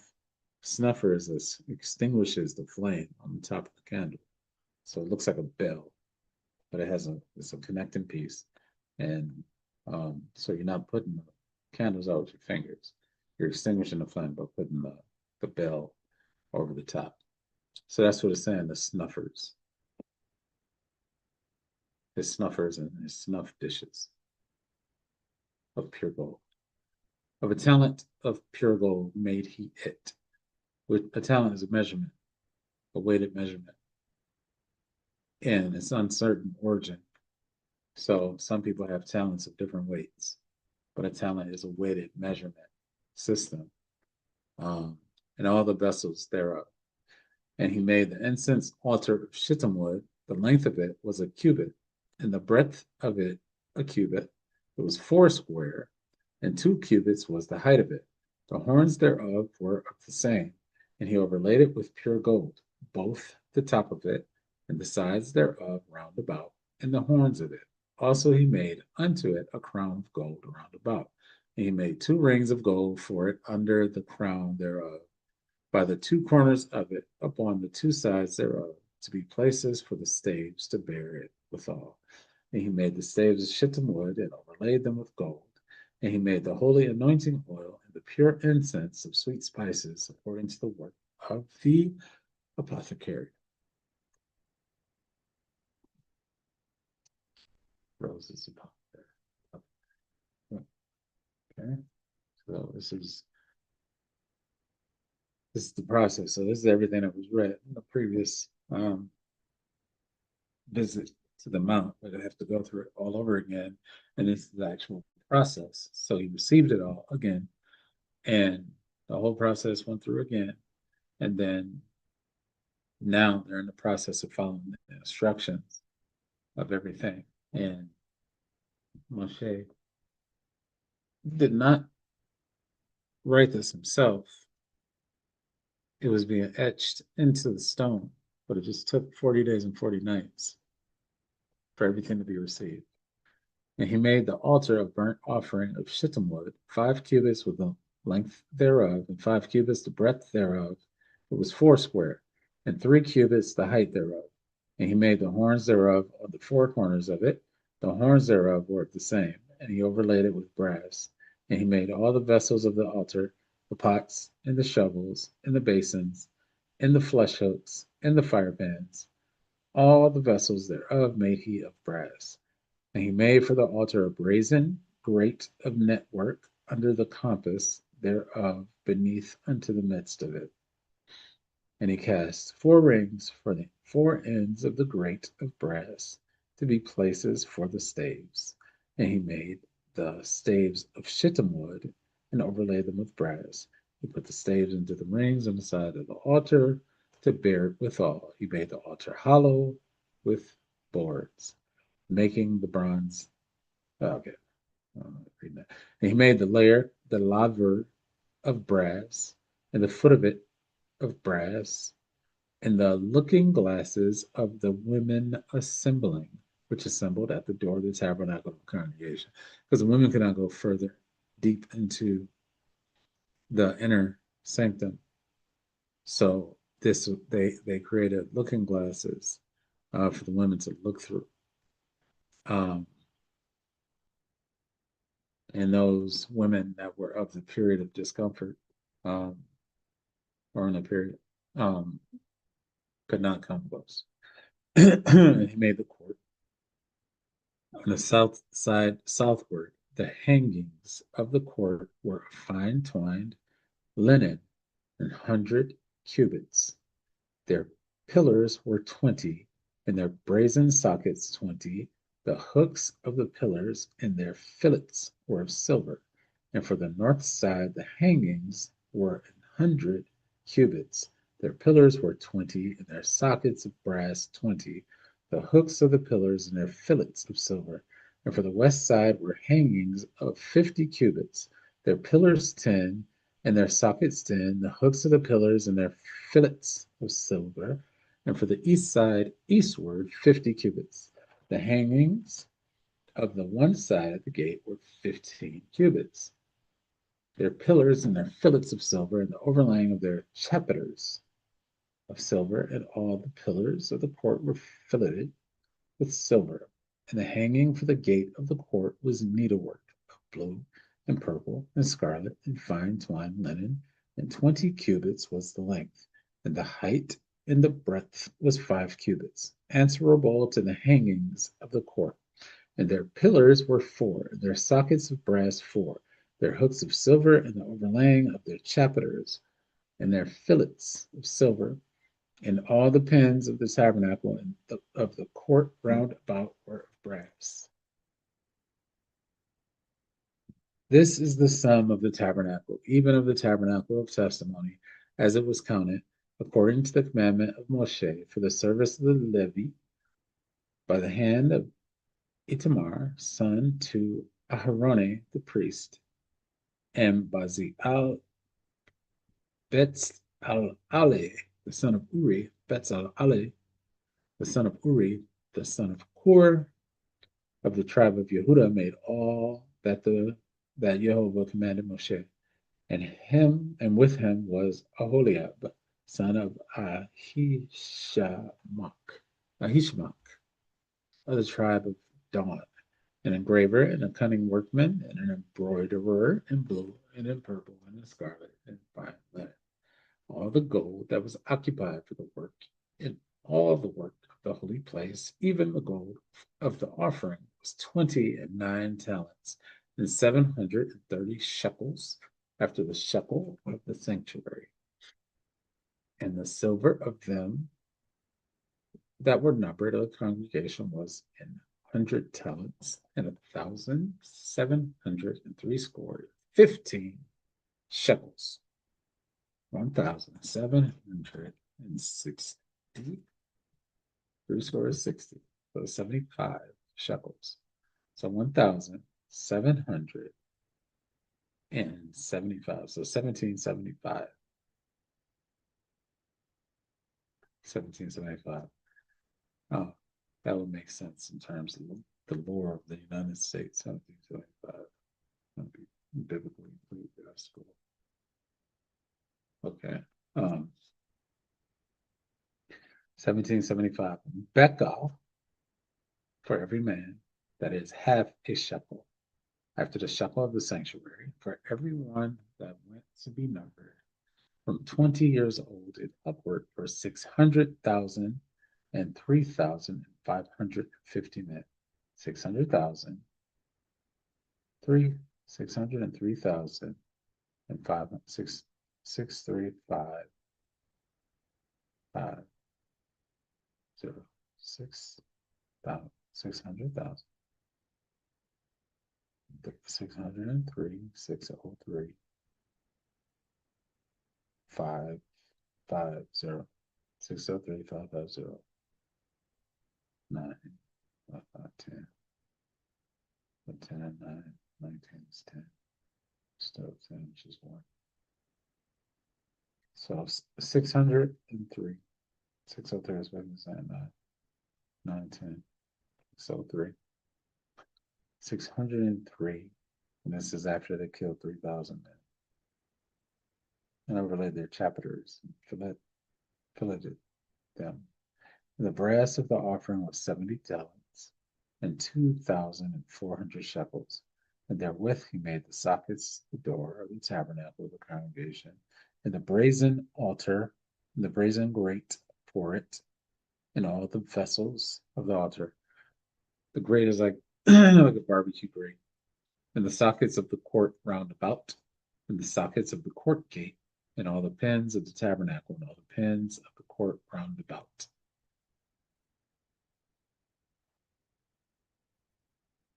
Okay, making a pretty significant. And of the blue and purple and scarlet, they made cloths of service to do service in the holy place, and made the holy garments for Aharone as Jehovah commanded Moshe. And he made the ephod of gold, blue, and purple, and scarlet. Um, this is to be worn underneath the breastplate. And scarlet and fine twined linen. Um, And they did beat the gold into thin plates and cut it into wires. So it said they needed to beat the gold as opposed to shaping and forming the gold with fire. That was the instruction of this. Um, so to beat it into form and shape. And cut it into wires to work it in the blue and in the purple and in the scarlet and in the fine linen with cunning work. It made shoulder pieces for it to couple it together. By the two edges was it coupled together, and the curious girdle of his ephod that was upon it was of the same, according to the work thereof, of gold, blue, and purple, and scarlet, and fine twined linen, as Jehovah commanded Moshe. And they wrought onyx stones enclosed in ouches of gold, graven as signets are graven, with the names of the children of Israel, and he put them on the shoulders of the ephod, that they should be stones for a memorial to the children of Israel, as Jehovah commanded Moshe. And he made the breastplate of cunning work, like the work of the ephod of gold, blue, and purple, and scarlet, and fine twined linen. It was 4 square. They made the breastplate double. A span was the length thereof, and a span the breadth thereof, being doubled. And they set in it 4 rows of stones. The first row was a sardius, a topaz, and a carbuncle. This was the first row. In the second row, an emerald, a sapphire, and a diamond. In the third row, a ligure, an agate, and an amethyst. In the fourth row, a beryl, an onyx, and a jasper. They were enclosed in ouches of gold in their enclosings, in their encasings.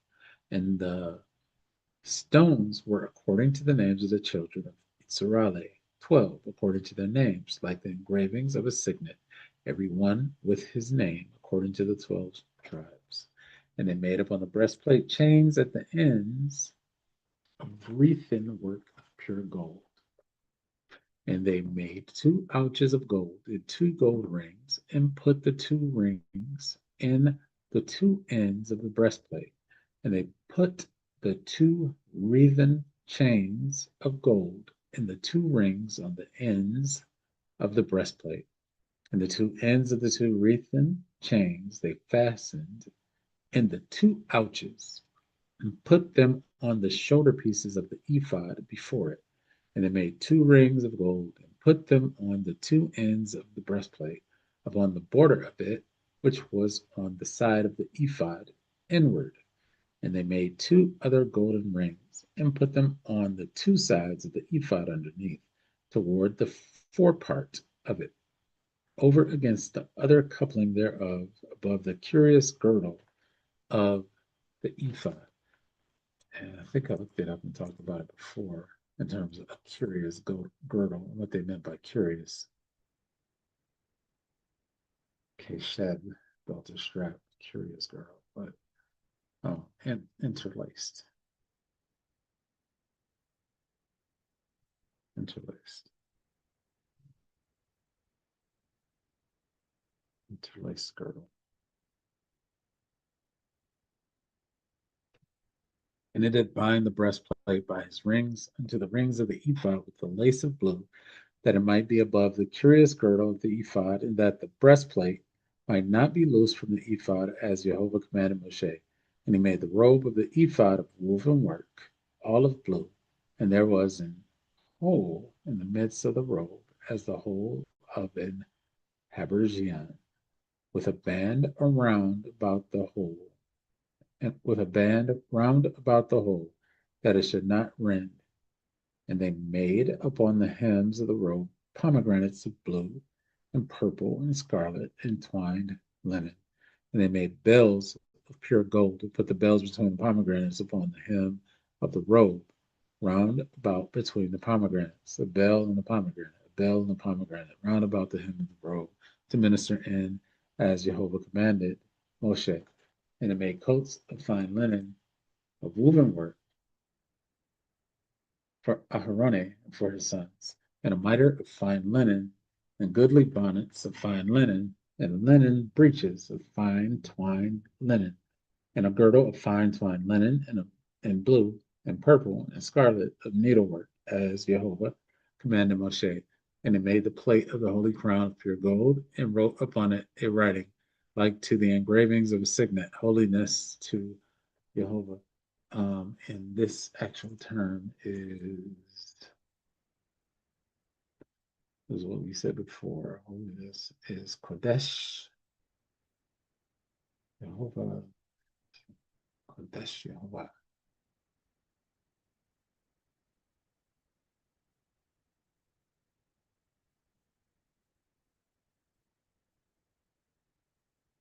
Kodesh Jehovah. Kodesh.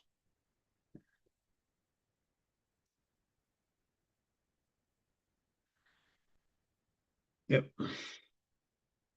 And they tied it unto it a lace of blue, to fasten it on high upon the mitre, as Jehovah commanded Moshe. Thus was all the work of the tabernacle of the tent of the congregation finished. And the children of Israel did according to all that Jehovah commanded Moshe, so did they. And they brought the tabernacle unto Moshe, the tent, and all his furniture, his taches, his boards, his bars, and his pillars, and his sockets, and the covering of rams' skins dyed red, and the covering of badgers' skins, and the veil of the covering, the ark of the testimony, and the staves thereof, and the mercy seat, the table on and all the vessels thereof, and the shewbread, the pure candlestick with the lamps thereof, even with the lamps to be set in order, and all the vessels thereof, and the oil for light, and the golden altar, and the anointing oil, and the sweet incense, and the hanging for the tabernacle door, the brazen altar, and his grate of brass, his staves, and all his vessels, the laver and his foot, the hangings of the court, his pillars and his sockets, and the hanging for the court gate, his cords and his pins, and all the vessels of the service of the tabernacle for the tent of the congregation, the cloths of service to do service in the holy place, and the holy garments for Aharone the priest, and his sons' garments to minister in the priest's office, according to all that Jehovah commanded Moshe. So the children of Israel made all the work. And Moshe did look upon all the work, and behold, they had done it as Jehovah had commanded, even so had they done it. And Moshe blessed them. Chapter 40. And Jehovah spake unto Moshe, saying, On the first day of the first month shalt thou set up the tabernacle of the tent of the congregation, and thou shalt put therein the ark of the testimony, and cover the ark with the veil, and thou shalt bring in the table, and set in order the things that are to be set in order upon it, and thou shalt bring in the candlestick, and the light, and light the lamps thereof, and thou shalt set the altar of gold for the incense before the ark of the testimony, and put the hanging of the door to the tabernacle, and thou shalt set the altar of the burnt offering for the door of the tabernacle, the tent of the congregation. And thou shalt set the laver between the tent of the congregation and the altar, and shalt put water therein. And thou shalt set up the court round about, and hang up the hanging at the court gate. And thou shalt take the anointing oil, and anoint the tabernacle, all that is therein, and shalt hallow it, and all the vessels thereof, and it shall be holy. And thou shalt anoint the altar of the burnt offering, and all his vessels, and sanctify the altar, and it shall be an altar most holy. And thou shalt anoint the laver and his foot, and sanctify it. And thou shalt bring Aharone and his sons unto the door of the tabernacle of the congregation, and wash them in water. And thou shalt put up on Aharone the holy garments, and anoint him, and sanctify him, that he may minister unto me in the priest's office. And thou shalt bring his sons, and clothe them with coats, and thou shalt anoint them as thou didst anoint their father, that they may minister unto me in the priest's office, for their anointing shall surely be an everlasting priesthood throughout their generations. Thus did Moshe, according to all that the Jehovah commanded him, so did he. And it came to pass in the first month, in the second year, on the first day of the month, that the tabernacle was reared up. And Moshe reared up the tabernacle, and fastened his sockets, and set up the boards thereof, and put in the bars thereof, and reared up his pillars. And he spread abroad the tent over the tabernacle, and put the covering of the tent above upon it, as Jehovah commanded Moshe.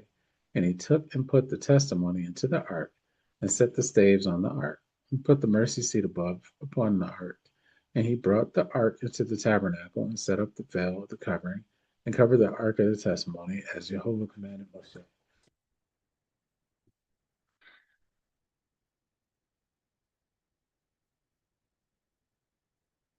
And he put the table in the tent of the congregation upon the side of the tabernacle northward, without the veil. And he set the bread in order upon it before Jehovah, as Jehovah commanded Moshe. And he put the candlestick in the tent of the congregation over against the table on the side of the tabernacle southward. And he lighted the lamps before Jehovah, as Jehovah commanded Moshe. And he put the golden altar in the tent of the congregation before the veil. And he burnt sweet incense thereon, as Jehovah commanded Moshe. And he set up the hanging at the door of the tabernacle, and he put the altar burnt offering by the door of the tabernacle, the tent of the congregation, and offered upon it the burnt offering and the meat offering, as Jehovah commanded Moshe.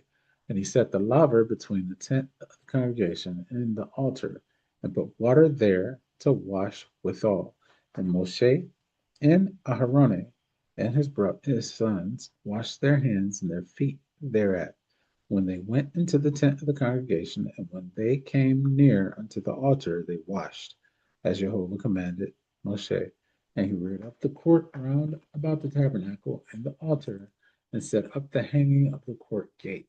So Moshe finished the work. Then a cloud covered the tent of the congregation, and the glory of Jehovah filled the tabernacle. And Moshe was not able to enter into the tent of the congregation, because a cloud abode thereon, and the glory of Jehovah filled the tabernacle. And when the cloud was taken up from over the tabernacle, the children of Israel went onward in all their journeys.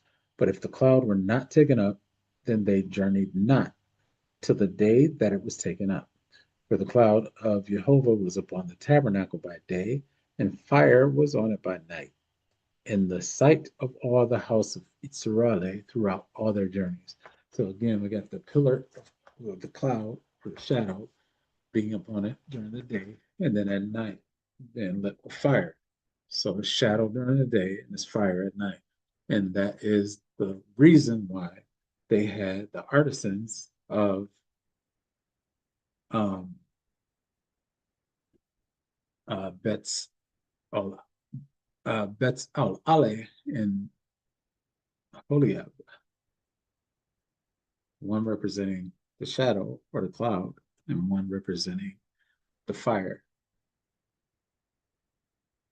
Those were the two artisans that worked to build.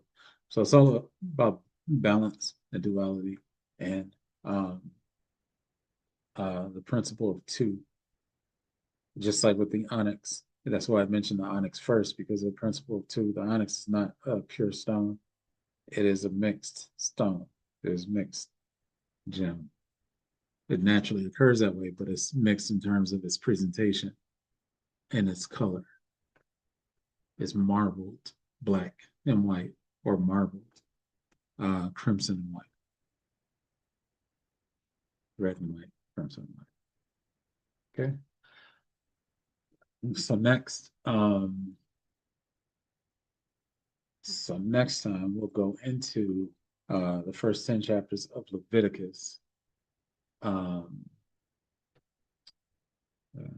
Leviticus. This is the laws given to the Levi, to the Levi or the Levites, as they are modernly pronounced. But this is the instructions and basically the law for the Levites or the Levi, and it has a lot of instructions relative to their protocol for going into the places that they're going to go into. Um, and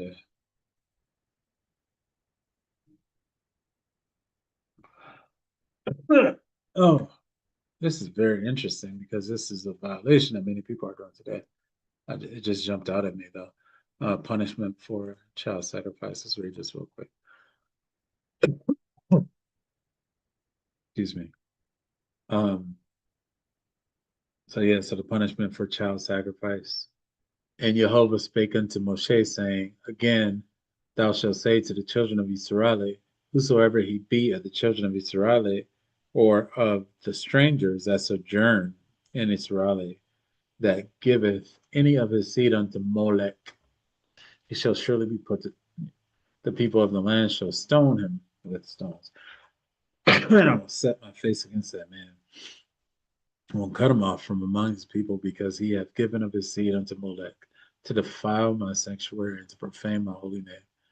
And if the people of the land do anyways hide their eyes from the man which he giveth of his seed unto Molech, and kill him not, then I will set my face against that man and against his family, and will cut him off, and all that go whoring after him to commit whoredom with Molech from among their people. And the soul that turneth after such as have familiar spirits, and after wizards to go whoring after them, I will even set my face against that soul, and cut them off from among his people. Sanctify yourselves therefore, and be ye holy, for I am Jehovah your Elohim, and ye shall keep my statutes and do them. I am Jehovah, which sanctify you. For every one that curseth his father or his mother shall be surely put. He that cursed his father or mother, his blood shall be upon them. So you're talking about like a real curse. They're not talking about cussing, you know. But this is basically what they're doing Planned Parenthood here. The sacrifices unto Moloch. That is what they are doing. That is who they're feeding. That is one of the deities that they're feeding uh, the babies to. That's why it is a curse, and that's why you're seeing the condition worsen. And it's being spread by people that know this law, and it's being spread um, to curse the people that they're pretending to help. So Egungun revealed that truth already about the nature of who they're sacrificing the babies to. But it's just interesting that it jumped out in Leviticus 20 from my casual browsing. But yeah, that's what's going on. So it is something that people need to understand. It's just is what it is. People need to understand it. Um, but again, this is according to the covenant for this people with Jehovah during this period of time. And our people um, need to uh, investigate our own covenant. Let's stop to share. No, but this is something that we need to focus on is investigating and evaluating and seeking the face of the Creator to understand what our own covenant is and our own command is as a people. Um, Specific down to ourselves, of course, but also our bloodlines, our lineage, our family, our clans, our nations, and our expanded nations, because we're many nations of people in this land that they now call the Americas. Um, so, um, despite being scattered and despite being invaded, and despite all the wickedness that um, spread since 1492, 14, I think 1456, unless it was the first one, but in 1492. Um, that is, yeah, that's part of our journey is to understand who we are again, and outside of the bounds of yesteryear and the commitments and the covenants of years past, who are we today, and what covenant do we need to make, and with you know what deities do we need to make the covenants with, because we see here in the early chapters of the Torah that there's multiple natures of what they're presenting as the same deity. And there's multiple names, and there's distinctions between each one. There's a distinction between Jehovah, there's a distinction between El, there's a distinction between Elohim, there's a distinction between Adonai, Adonai, Adonai. There's a distinction between these different names uh, that are given to the what we call God, or to the deity that is over the children of Israel, according to this interpretation and according to this gathering of scriptures and books. So it's been altered, it's been interfered with, it's been translated, and um, Paleo Hebrew does not directly translate to Greek or any Latin-based language. So there's a level of interpretation that's going on because uh, Paleo Hebrew and Aramaic is a character-based language. So it's it's similar to um, hieroglyphics. It's a symbol that represents a word or an entire statement. And if the cultural context is removed in the language, then that means that the people themselves are not, if the people themselves are not translating it, and this is what's important to understand during this period of time when they created the Bible. and translated the Bible into the King James Version, the people of this period of time were not connected to King James, even though he claimed to be a descendant of the tribe of Yehuda. Um, he wasn't ancient Hebrew. And that was part of also what Columbus put in his journal when he came to the Americas, is that they were looking for the ancient Hebrew, and they were looking for Jerusalem, the actual Jerusalem when he came. So um, these were not things that were known. Were not places that were identified. They were looking for the ancient location and the ancient people. So the translations that you're looking at are not translations directly from the people. You're not looking at people that were astute in Paleo Hebrew, even though um, uh, because they were looking for the ancient Hebrew, they brought a Moor with him that understood uh, uh, the translations, the ancient translations. So that is what that is where all that information comes from. But um, this is where history ties in and connects to the document that we're reading now. So as opposed to it being a um, direct translation going from a group of people that were actually there and a part of his body and actually had these scriptures and actually had these books. Um, that's not what you're looking at. You're looking at things that were taken during the invasion of Mitzrayim. You're looking at things that were gathered during the expansion of the Crusades. You're looking at things, that's really what you're looking at. So things that were gathered as they expanded throughout the world and spread throughout the world. So um, they're not of that people. So they cannot properly translate for that people. And I think that's the point I'm trying to make, is that they took liberty and license in terms of what they say that something represents. So we have to investigate deeper than just the surface, because it is not as simple as they're presenting it. And it is not clearly defined. A lot of this is guesswork. A lot of this is um, assigning a definition to a character without any cultural context whatsoever. So, shittimwood, by definition, is an Australasian tree, but it's found in other places as well. But um, that's not guaranteed to be what the wood actually was.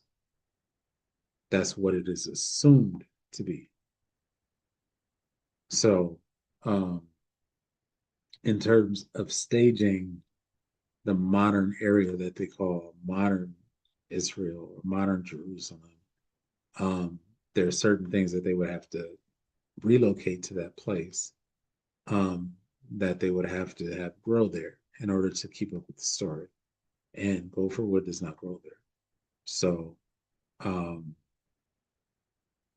that is critical to the story of the Noah's Ark. And gopher wood is endogenous to Florida.